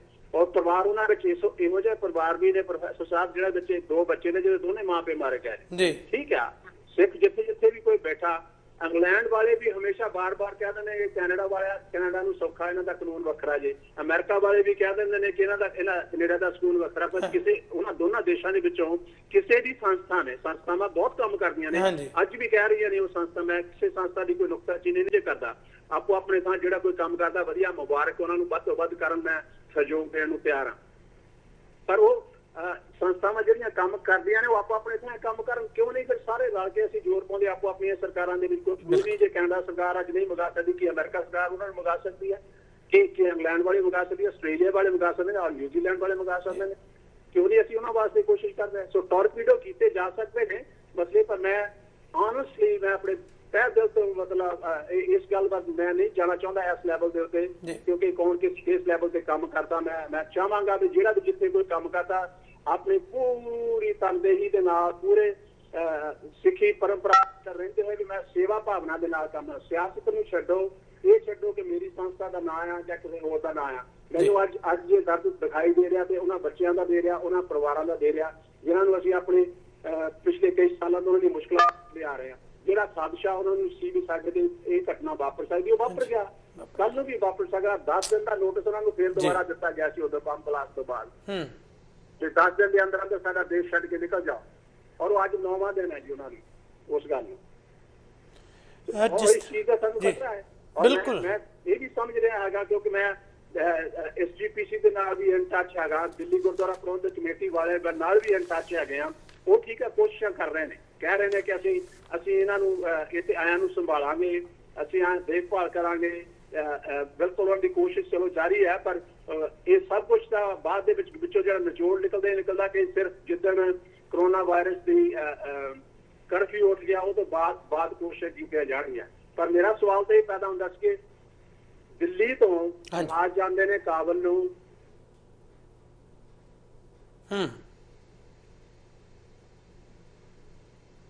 ਜੀ ਲੱਗ ਚੁੱਕੇ ਨੇ। 3 ਟ੍ਰਿਪਸ ਅਜੇ ਹੋਰ ਲੋਕ ਲੱਗਣ ਦੀ ਸੰਭਾਵਨਾ ਅਗਲੇ 2 ਦਿਨਾਂ ਦੇ ਅੰਦਰ ਅੰਦਰ। ਉਹ ਖਾਲੀ ਵਾਪਸ ਆਉਣ ਨਾਲੋਂ ਕਿਉਂ ਨਹੀਂ ਇਹਨਾਂ ਲੋਕਾਂ ਨੂੰ ਵੀਜ਼ੇ ਦੇ ਕੇ ਲਿਆਂਦਾ ਜਾ ਸਕੇ? ਜੇ ਉੱਥੇ ਵੀ ਸੇਫ ਆ, ਜੇ ਕੈਨੇਡਾ ਸਰਕਾਰ ਕਹਿੰਦੀ ਆ ਸਾਨੂੰ ਵੀ ਜੇ ਹਿੰਦੁਸਤਾਨ ਵਿੱਚ ਆ ਜਾਣ, ਉੱਥੋਂ ਸਾਨੂੰ ਸਪਾਂਸਰ ਕਰਨੇ ਸੌਖੇ ਹੋਣਗੇ, ਠੀਕ ਆ, ਤਾਂ ਫਿਰ ਇਹਨਾਂ ਨੂੰ ਹਿੰਦੁਸਤਾਨ ਆ ਦੇਣਾ ਚਾਹੀਦਾ। ਜਿਹੜੀ ਆਪ ਜੀ ਨੇ ਥੋੜੀ ਇਸ ਨੁਕਤੇ ਤੇ ਗੱਲ ਕੀਤੀ ਹੈ ਕਿ ਸਾਰੇ ਆਪੋ ਆਪਣੇ ਥਾਂ ਤੇ ਕੰਮ ਕਰਨ, ਆਪੋ ਆਪਣੇ ਮੁਲਕਾਂ 'ਚ ਕੰਮ ਕਰਨ, ਤੇ ਦੂਸਰੀ ਗੱਲ ਤੁਸੀਂ ਇਹ ਕੀਤੀ ਹੈ ਕਿ 1 ਦਿਨ ਬਾਕੀ ਹੈ, ਜਿਹੜਾ ਇੱਕ ਧਮਕੀ ਪੱਤਰ ਉਹਨਾਂ ਨੂੰ ਦੁਬਾਰਾ ਦਿੱਤਾ ਗਿਆ ਜਾਂ ਥ੍ਰੈਟ ਜਿਸ ਤਰ੍ਹਾਂ ਕੀਤੀ ਗਈ ਹੈ ਕਿ 10 ਦਿਨਾਂ ਦੇ ਵਿੱਚ ਛੱਡ ਕੇ ਚਲੇ ਜਾਓ। ਹੁਣ 9 ਦਿਨ ਹੋ ਗਏ, ਜਾਂ ਜਿਸ ਤਰ੍ਹਾਂ ਆਉਂਦੇ ਦਿਨਾਂ ਦੇ ਵਿੱਚ ਇਹ ਸਮਾਂ ਜਿਹੜਾ ਉਹ ਤੋਂ ਉਲੰਘਿਆ ਜਾਏਗਾ। ਸੋ ਜਿਹੜੇ ਇਸ ਵੇਲੇ ਬੈਠੇ ਨੇ ਉੱਥੇ ਪਰਿਵਾਰ, ਜਿਨ੍ਹਾਂ ਦੀ ਲਿਸਟ ਜਾਣਕਾਰੀ ਆਪ ਕੋਲ ਮੁਕੰਮਲ ਹੈ, ਉਹਨਾਂ ਦੇ ਮੁਤਲਕ ਕੀ ਇਸ ਵੇਲੇ ਮੀਡੀਆ ਰਾਹੀਂ ਜਿਹੜੀ ਆਵਾਜ਼ ਜਾ ਰਹੀ ਹੈ ਤੁਹਾਡੀ ਚੈਨਲ ਪੰਜਾਬੀ ਦੇ ਮੰਚ ਤੋਂ, ਕੀ ਕੀਤਾ ਜਾ ਸਕਦਾ? ਤੁਸੀਂ ਕੀ ਕਹਿਣਾ ਚਾਹੋਗੇ ਕਿ ਉਹਨਾਂ ਵਾਸਤੇ ਆਪਾਂ ਸਾਰੇ ਮਿਲ ਕੇ ਕੀ ਕਰੀਏ? ਦੇਖੋ ਜੀ, 2 ਚੀਜ਼ਾਂ ਆਪਾਂ ਕਰ ਸਕਦੇ ਹਾਂ। ਇੱਕ ਤਾਂ ਚਲੋ ਮੈਨੂੰ ਲੱਗਦਾ ਵੀ ਕੈਨੇਡਾ ਸਰਕਾਰ ਨੇ ਇਹਦੇ ਵਾਸਤੇ ਨਹੀਂ ਜੇ ਹੰਗਾਰਾ ਭਰਨਾ, ਕਿਉਂਕਿ ਉਹਨਾਂ ਦੀਆਂ ਗੱਲਾਂ ਤੋਂ ਜਿੰਨੇ ਵੀ ਆਪਾਂ ਸਿਆਸਤਦਾਨਾਂ ਦੇ ਵਿਚਾਰ ਸੁਣਦੇ ਆ ਉਹ ਲੱਗ ਰਿਹਾ। ਦੂਸਰਾ, ਉਹਨਾਂ ਵਾਸਤੇ ਆਪਸ਼ਨ ਜਿਹੜਾ ਖੁੱਲਾ 2 ਆਪਸ਼ਨ ਹੈ। ਜੇ ਉਹ ਸਮਝਦੇ ਆ ਵੀ ਉੱਥੋਂ ਬਾਹਰ ਨਿਕਲਣਾ ਚਾਹੁੰਦੇ, ਇਹਦੀ ਗੱਲ ਤਾਂ ਇਹ ਸੀ ਵੀ ਉੱਥੋਂ ਛੱਡਣਾ ਹੀ ਨਹੀਂ ਸੀ ਚਾਹੁੰਦੇ। ਕਹਿੰਦੇ ਸੀ ਇਹ ਸਾਡਾ ਘਰ ਆ, ਸਾਡਾ ਦੇਸ਼ ਹੈ, ਜੇ ਅਸੀਂ ਜਾਣਾ ਤਾਂ ਪ੍ਰਦੇਸ਼ ਕੈਨੇਡਾ ਵਰਗੇ ਦੇਸ਼ਾਂ, ਅਮਰੀਕਾ ਜਾਂ ਇੰਗਲੈਂਡ ਵਰਗੇ ਦੇਸ਼ਾਂ ਵਿੱਚ ਜਾਵਾਂਗੇ, ਅਸੀਂ ਹੋਰ ਤੇ ਕਿਤੇ ਨਹੀਂ ਜਾਣਾ। ਪਰ ਹੁਣ ਉਹ ਆਪ ਕਹਿ ਰਹੇ ਨੇ, ਉਹਨਾਂ ਨੇ ਲਿਖਤੀ ਰੂਪ ਦੇ ਵਿੱਚ ਕੱਲ ਰਾਤੀ ਦਿੱਤਾ ਹੈਗਾ ਆ ਆਪਣੇ ਹਿੰਦੁਸਤਾਨ ਸਰਕਾਰ ਨੂੰ ਵੀ ਤੁਸੀਂ ਸਾਡੀ ਮਦਦ ਕਰੋ, ਅਸੀਂ ਹਿੰਦੁਸਤਾਨ ਆਉਣਾ ਮੰਗਦੇ ਹਾਂ। ਜੀ ਉਹ ਲੈਟਰ ਉਹਨਾਂ ਦਾ ਇੰਡੀਆ ਸਰਕਾਰ ਦੇ ਕੋਲ ਪਹੁੰਚ ਚੁੱਕਾ ਹੈ ਜੀ, ਕਿਉਂਕਿ ਇੰਡੀਆ ਸਰਕਾਰ ਕਹਿ ਰਹੀ ਸੀ ਕਿ ਜੇ ਸਾਨੂੰ ਪਤਾ ਲੱਗ ਰਿਹਾ ਤੁਸੀਂ ਕੋਈ ਆਉਣਾ ਨਹੀਂ ਚਾਹੁੰਦੇ, ਜੇ ਆਉਣਾ ਚਾਹੁੰਦੇ ਤਾਂ ਐਟਲੀਸਟ ਸਾਡੇ ਕੋਲ ਰਿਕੁਐਸਟ ਲੈਟਰ ਹੋਣਾ ਚਾਹੀਦਾ। ਸੋ ਉਹਨਾਂ ਦਾ ਉਹ ਰਿਕੁਐਸਟ ਲੈਟਰ ਜਿਹੜਾ ਸੀ ਉਹਨਾਂ ਦੇ ਕੋਲ ਪਹੁੰਚ ਗਿਆ। ਦਿੱਲੀ ਗੁਰਦੁਆਰਾ ਮੈਨੇਜਮੈਂਟ ਕਮੇਟੀ ਜਿਹੜੀ ਆ ਉਹਨਾਂ ਦੇ ਮਾਰਫਤ ਇਨਫੈਕਟ ਲੈਟਰ ਉਹਨਾਂ ਦੇ ਕੋਲ ਪਹੁੰਚਾ ਦਿਓ। ਸਾਰੇ ਦੇ ਸਾਰੇ ਉੱਤੇ ਉਹ ਵਰਕ ਕਰ ਰਹੇ ਨੇ, ਪਰ ਅਜੇ ਵੀ ਸਾਨੂੰ ਸ਼ਾਇਦ ਹੀ ਨਹੀਂ ਵੀ ਕੀ ਉਹਨਾਂ ਨੂੰ ਉਹ ਵੀਜ਼ਾ ਮਿਲ ਜਾਏਗਾ, ਉੱਥੇ ਬਾਹਰ ਨਿਕਲਣ ਵਾਸਤੇ ਬਚ ਸਕਣਗੇ, ਜਾਂ ਕੋਈ ਕੱਲ ਨੂੰ ਹੋ ਰਿਹਾ ਸੀ ਅਣਹੋਣੀ ਘਟਨਾ ਵਾਪਰ ਸਕਦੀ ਆ ਜਿਹਦੇ ਵਿੱਚ ਅਸੀਂ ਹੋਰ ਵੀ ਜਾਨਾਂ ਗਵਾ ਬੈਠੀਏ। ਸੋ ਉਹਦੇ ਵਾਸਤੇ ਸਾਡੀ ਜਿਹੜੀ ਅਪਰੋਚ ਹੈ ਬੇਸਿਕਲੀ ਬਾਹਰ ਬੈਠੇ ਸਿੱਖਾਂ ਦੀ, ਅਸੀਂ ਖਾਸ ਕਰਕੇ ਅਮਰੀਕਾ ਦੇ ਵਿੱਚ ਜਿਹੜੇ ਵਾਸਤੇ ਸਿੱਖ ਆ ਉਹਨਾਂ ਨੂੰ ਇਹ ਬੇਨਤੀ ਕੀਤੀ ਆ ਵੀ ਤੁਸੀਂ ਅਮਰੀਕਨ ਫੋਰਸਿਸ ਜਿਹੜੀਆਂ ਉੱਥੇ ਉਹਨਾਂ ਦੀ ਐਲਾਈਡ ਫੋਰਸਿਸ ਦੇ ਕਮਾਂਡਰ ਨੇ, ਉਹਦੇ ਨਾਲ ਆਲਰੇਡੀ ਅਮਰੀਕਨ ਜਿਹੜੇ ਸਿੱਖ ਸਾਡੇ ਭਰਾ ਆ, ਕੁਝ ਖਾਸ ਕਰਕੇ ਕੈਲੀਫੋਰਨੀਆ ਤੋਂ ਸਾਡੇ ਕੁਝ ਸਿੱਖ ਭੈਣ ਭਰਾ ਜਿਨ੍ਹਾਂ ਦੀ ਸਰਕਾਰੀ ਦਰਬਾਰੇ ਕੁਝ ਸੁਣੀ ਜਾਂਦੀ ਆ, ਉਹ ਕਹਿ ਰਹੇ ਨੇ ਕਿ ਅਸੀਂ ਉਹਨਾਂ ਨਾਲ ਆਲਰੇਡੀ ਕੰਟੈਕਟ ਕੀਤਾ ਹੈ ਸਿਕਿਉਰਿਟੀ ਪ੍ਰੋਵਾਈਡ ਕਰਨ ਵਾਸਤੇ। ਪਰ ਅਜੇ ਜਿੰਨੀ ਸਿਕਿਉਰਿਟੀ ਜੋ ਪ੍ਰੋਵਾਈਡ ਹੋਵੇਗੀ ਉਹ ਤਾਂ ਹੁਣ ਪਤਾ ਚੱਲੇਗਾ। ਅੱਜ ਦੁਪਹਿਰ ਤੱਕ ਤਾਂ ਮੈਂ ਤੁਹਾਨੂੰ ਦੱਸ ਦਿੱਤਾ ਵੀ ਜਿਹੜਾ ਉਹਨਾਂ ਦੇ ਕੋਲ ਸਿਕਿਉਰਿਟੀ ਤੋਂ ਬੇਸਿਕਲੀ ਸੀ ਵੀ ਬਾਹਰ 1-2 ਸੱਜਣ ਜਿਹੜੇ ਉਹਨਾਂ ਦੇ ਠੀਕ ਆ ਉਹ ਕਸ਼ਟ ਕਰਦੇ ਨੇ, ਉਸ ਤੋਂ ਬਾਅਦ ਕੋਈ ਹੋਰਾਂ ਦੀ ਸਿਕਿਉਰਿਟੀ ਨਹੀਂ। ਅਸੀਂ ਆਪੋ ਆਪਣੇ ਅਜੇ ਵੀ ਉਹਨਾਂ ਦੀ ਉੱਥੇ ਸੁਰੱਖਿਆ ਵਾਸਤੇ ਜਿੰਨੀ ਦੇਰ ਉਹ ਕਿਸੇ ਹੋਰ ਸੁਰੱਖਿਅਤ ਜਗ੍ਹਾ ਤੇ ਨਹੀਂ ਪਹੁੰਚ ਸਕਦੇ, ਸਾਡਾ ਫਰਜ਼ ਹੈ ਕਿ ਅਸੀਂ ਆਪੋ ਆਪਣੀਆਂ ਸਰਕਾਰਾਂ ਨੂੰ ਕਹਿ ਕੇ, ਕਿਉਂਕਿ ਕੈਨੇਡਾ ਦੀ ਸਰਕਾਰ ਦਾ ਵੀ ਉੱਥੇ ਰੋਲ ਹੈ, ਐਲਾਈਡ ਫੋਰਸਿਸ ਨੇ ਭਾਵੇਂ ਟ੍ਰੇਨਿੰਗ ਦਿੰਦੇ ਨੇ, ਪਰ ਟ੍ਰੇਨਿੰਗ ਦੇ ਰੂਪ ਵਿੱਚ ਵੀ ਐਟਲੀਸਟ ਇਹਨਾਂ ਦੀਆਂ ਫੋਰਸਿਸ ਵੀ ਨੇ, ਅਮਰੀਕਨ ਐਟਲੀਸਟ ਉੱਥੇ ਲੀਡ ਕਰ ਰਹੇ ਨੇ। ਯੂਐਨਓ ਦੇ ਨਾਲ ਵੀ ਆਪਣੇ ਸਿੱਖ ਪਰਿਵਾਰ ਜਿਹੜੇ ਨੇ ਇਨ ਟੱਚ ਨੇ, ਸੰਸਥਾਵਾਂ ਆਲਰੇਡੀ ਇਨ ਟੱਚ ਨੇ। ਮੈਂ ਉਹਨਾਂ ਸਾਰੀਆਂ ਸੰਸਥਾਵਾਂ ਦੇ ਨਾਲ ਅਸੀਂ ਕੰਮ ਕਰ ਰਹੇ ਹਾਂ, ਔਰ ਉਹ ਯੂਐਨ ਦੇ ਨਾਲ ਵੀ ਟੱਚ ਨੇ, ਕਿਉਂਕਿ ਯੂਐਨ ਨੇ ਇਸ ਵੇਲੇ ਜਿਹੜੀ ਪਰਸਨ ਨੂੰ ਅਪੁਆਇੰਟ ਕੀਤਾ ਆ ਉੱਥੇ ਹਿਊਮਨ ਰਾਈਟਸ ਦੀ ਦੇਖਭਾਲ ਵਾਸਤੇ, ਉਹ ਕੈਨੇਡੀਅਨ ਲੇਡੀ ਆ, ਉਹਦੇ ਵਾਸਤੇ ਉਹਦੇ ਨਾਲ ਵੀ ਇਨ ਟੱਚ ਲੋਕੀ ਹੋ ਰਹੇ ਨੇ। ਉਹਨਾਂ ਨੂੰ ਵੀ ਕਹਿ ਰਹੇ ਨੇ ਵੀ ਉਹਨਾਂ ਨੂੰ ਉੱਥੇ ਵੀ ਸੁਰੱਖਿਆ ਦਿੱਤੀ ਜਾਵੇ। ਸੋ ਗੁਰਪ੍ਰੀਤ ਸਿੰਘ ਜੀ, ਤੁਸੀਂ ਗੱਲਬਾਤ ਕਰਨਾ ਚਾਹੋਗੇ? ਇੱਕ ਗੱਲ ਜਿਹੜੀ ਮਹੱਤਵਪੂਰਨ ਇਸ ਵੇਲੇ ਅਖੀਰਲੀ ਗੱਲ ਹੈ ਉਹ ਇਹ ਹੈ ਜੀ ਕਿ ਜਿਹੜੀ ਸੂਚੀ ਤੁਸੀਂ ਦੱਸੀ ਹੈ, ਕੋਈ ਜਾਣਕਾਰੀ ਮਿਲ ਸਕਦੀ ਹੈ ਕਿ ਜਿਹੜੇ ਇਸ ਵੇਲੇ ਜਿੰਨੇ ਉਹ ਪਰਿਵਾਰ ਨੇ ਉਹਨਾਂ ਦੇ ਵਿੱਚੋਂ ਕਿੰਨੇ ਕੁ ਬੱਚੇ ਨੇ, ਇਸਤਰੀਆਂ ਨੇ, ਜਾਂ ਸਿਆਣੀ ਉਮਰ ਦੇ ਨੇ, ਜਾਂ ਜਿਸ ਤਰ੍ਹਾਂ ਤੁਸੀਂ 3 ਸ਼ਹਿਰਾਂ ਦਾ ਵੇਰਵਾ ਦਿੱਤਾ, ਸੰਘਣੀ ਵਸੋਂ ਵਾਲੇ ਜਿਹੜੇ ਇਲਾਕਿਆਂ 'ਚੋਂ ਕਿੰਨੇ ਇਕੱਠੇ ਹੀ ਨੇੜੇ ਰਹਿੰਦੇ ਨੇ? ਥੋੜ੍ਹਾ ਜਿਹਾ ਇਹਦੇ ਬਾਰੇ ਜ਼ਰੂਰ ਜਾਣਕਾਰੀ ਦੇ ਜਾਓ। ਹਾਂਜੀ, ਕਿਉਂਕਿ ਇਹ ਪਰਿਵਾਰ ਜੀ ਪਿਛਲੇ ਕਈ ਸਾਲਾਂ ਤੋਂ, ਜਦ ਤੋਂ ਤਾਲਿਬਾਨ ਦਾ ਰਾਜ ਆਇਆ ਸੀ, ਉਦੋਂ ਤੋਂ ਇਹਨਾਂ ਤੇ ਜ਼ਿਆਦਾ ਜ਼ੁਲਮ ਹੋਣਾ ਸ਼ੁਰੂ ਹੋ ਗਿਆ ਸੀ। ਸਾਰੇ ਪਰਿਵਾਰ ਨੇੜੇ ਨੇੜੇ ਰਹਿੰਦੇ ਨੇ। ਅੱਜ ਸਵੇਰੇ ਵੀ ਮੈਨੂੰ ਨਹੀਂ ਦੱਸਿਆ, ਕਿਉਂਕਿ ਪਹਿਲਾਂ ਇਹ ਗੁਰਦੁਆਰੇ ਇਕੱਠੇ ਹੋ ਜਾਂਦੇ ਸੀ, ਹੁਣ ਗੁਰਦੁਆਰੇ ਨੂੰ ਜਿੰਦਾ ਲੱਗਾ ਹੋਇਆ। ਮੈਂ ਪੁੱਛਦਾ ਸੀ ਕਿ ਤੁਸੀਂ ਕਿੱਥੇ ਕਿੰਨੀ ਦੂਰ ਰਹਿੰਦੇ ਹੋ, ਜਾਂ ਤੁਰ ਕੇ ਆਉਂਦੇ ਹੋ, ਇੱਕ ਦੂਜੇ ਨੂੰ ਮਿਲਦੇ ਹੋ?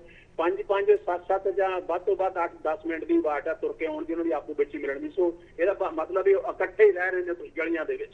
ਓਕੇ, ਠੀਕ ਹੈ। ਜਿੱਥੋਂ ਤੱਕ ਬਾਕੀ ਜਿੱਥੋਂ ਤੱਕ ਜਿਹੜੀਆਂ ਲਿਸਟਾਂ ਦਾ ਸਵਾਲ ਹੈ, ਕਿਉਂਕਿ ਉੱਥੇ ਪਾਸਪੋਰਟ ਨੰਬਰ ਵੀ ਦਿੰਦੇ ਨੇ, ਕਿਉਂਕਿ ਕੰਫੀਡੈਂਸ਼ੀਅਲਟੀ ਕਰਕੇ, ਪਰ ਮੈਂ ਉਹਨਾਂ ਦੀ ਏਜ ਵਗੈਰਾ ਚੈੱਕਅਪ ਕਰਕੇ ਕਰ ਰਿਹਾ ਹੈਗਾ। ਉਹਦੇ ਵਿੱਚ ਇਨਫੈਕਟ ਉਹਨਾਂ ਨੇ, ਤੁਸੀਂ ਦੇਖੇ ਹੈਰਾਨ ਹੋਵੋਗੇ ਸੁਣ ਕੇ, ਉਸ ਲਿਸਟ ਤੋਂ, ਆਪਣੀ ਸਿੱਖਾਂ ਦੀ ਲਿਸਟ ਤੋਂ ਬਾਵਜੂਦ ਇੱਕ ਪਰਿਵਾਰ 5 ਮੁਸਲਮਾਨਾਂ ਦੇ ਨਾਮ ਵੀ ਦਿੱਤੇ ਨੇ ਵੀ ਅਸੀਂ ਇਹਨਾਂ ਨੂੰ ਨਾਲ ਲਿਜਾਣਾ ਚਾਹੁੰਦੇ ਹਾਂ, ਕਿਉਂਕਿ ਇਹ ਹੁਣ ਤੱਕ ਸਾਡੀ ਰਾਖੀ ਕਰਦੇ ਰਹੇ ਨੇ। ਇਹ ਸਿੱਖੀ ਆ। ਉਹਦੇ ਵਿੱਚ ਔਰਤਾਂ ਦਾ ਤੇ ਮੇਰੇ ਕੋਲ ਵੇਰਵਾ ਹੈ, ਮੈਂ ਤੋਂ ਨਾਮ ਹੈਗੇ ਨੇ, ਮੈਂ ਉਹਨਾਂ ਵਿੱਚੋਂ ਕੱਢ ਕੇ ਗਿਣਤੀ ਮੈਂ ਕੀਤੀ ਨਹੀਂ ਹੈਗੀ, ਮੈਂ ਇਸ ਵੇਲੇ ਰਾਈਟ ਵੇ ਦੱਸ ਨਹੀਂ ਸਕਦਾ ਵੀ ਕਿੰਨੇ ਬੱਚੇ ਤੇ ਕਿੰਨੀਆਂ ਔਰਤਾਂ ਨੇ। ਆਬਵੀਅਸਲੀ ਪਰਿਵਾਰ ਨੇ, ਤੁਹਾਨੂੰ ਮੈਂ ਅਪਰੋਕਸੀਮੇਟਲੀ ਪਰਿਵਾਰਾਂ ਦੀ ਗਿਣਤੀ ਜਿਹੜੀ ਦਿੱਤੀ ਆ ਉਹ 120 ਪਰਿਵਾਰ ਬਣਦੇ ਨੇ, ਸਾਰੇ 600 ਹੈਗੇ, ਤਾਂ ਮਤਲਬ ਹਰ ਪਰਿਵਾਰ ਦੇ ਅੰਦਰ ਆਪਾਂ ਨੂੰ ਪਤਾ 2 ਜਾਂ 3 ਜਾਂ 4 ਬੱਚਿਆਂ ਵਾਲੇ ਪਰਿਵਾਰ। ਬਿਲਕੁਲ ਜੀ, ਬਿਲਕੁਲ। ਬਹੁਤ ਸ਼ੁਕਰੀਆ ਆਪ ਜੀ ਦਾ। ਤੇ ਜਿਸ ਤਰ੍ਹਾਂ ਵਿਸ਼ਵ ਸਿੱਖ ਸੰਸਥਾ ਨੇ ਪਿਛਲੇ ਕਈ ਵਰ੍ਹਿਆਂ ਤੋਂ ਯਤਨ ਕੀਤਾ, ਮਰਹੂਮ ਮਨਮੀਤ ਸਿੰਘ ਭੁੱਲਰ ਹੁਰੀ ਜਿਸ ਤਰ੍ਹਾਂ ਉਹਨਾਂ ਨੇ ਉਪਰਾਲਾ ਕੀਤਾ, ਜਾਂ ਜਿਹੜੀਆਂ ਗੁਰਦੁਆਰਾ ਸੁਸਾਇਟੀਜ਼ ਦੇ ਵੱਲੋਂ ਇਸ ਦੇ ਵਿੱਚ ਆਪਣਾ ਸਹਿਯੋਗ ਦਿੱਤਾ ਗਿਆ। ਪਿੱਛੇ ਜੇ ਭਾਈ ਬਲਵੀਰ ਸਿੰਘ ਨਿੱਜਰ ਹੁਰਾਂ ਨੇ ਇਹ ਬਜ਼ਾਤੇ ਖੁਦ ਇਸ ਬਾਰੇ ਦੱਸਿਆ ਕਿ ਇਕੱਲੇ ਬਹੁਤ ਸਾਰੇ ਸ਼ਖਸ ਵੀ ਪਰਿਵਾਰਾਂ ਨੂੰ ਸਪਾਂਸਰ ਕਰ ਰਹੇ ਨੇ, ਜਾਂ ਉਹਨਾਂ ਨੇ ਪਿਛਲੇ ਸਮੇਂ ਇਸ ਦੇ ਵਿੱਚ ਉਪਰਾਲਾ ਕੀਤਾ।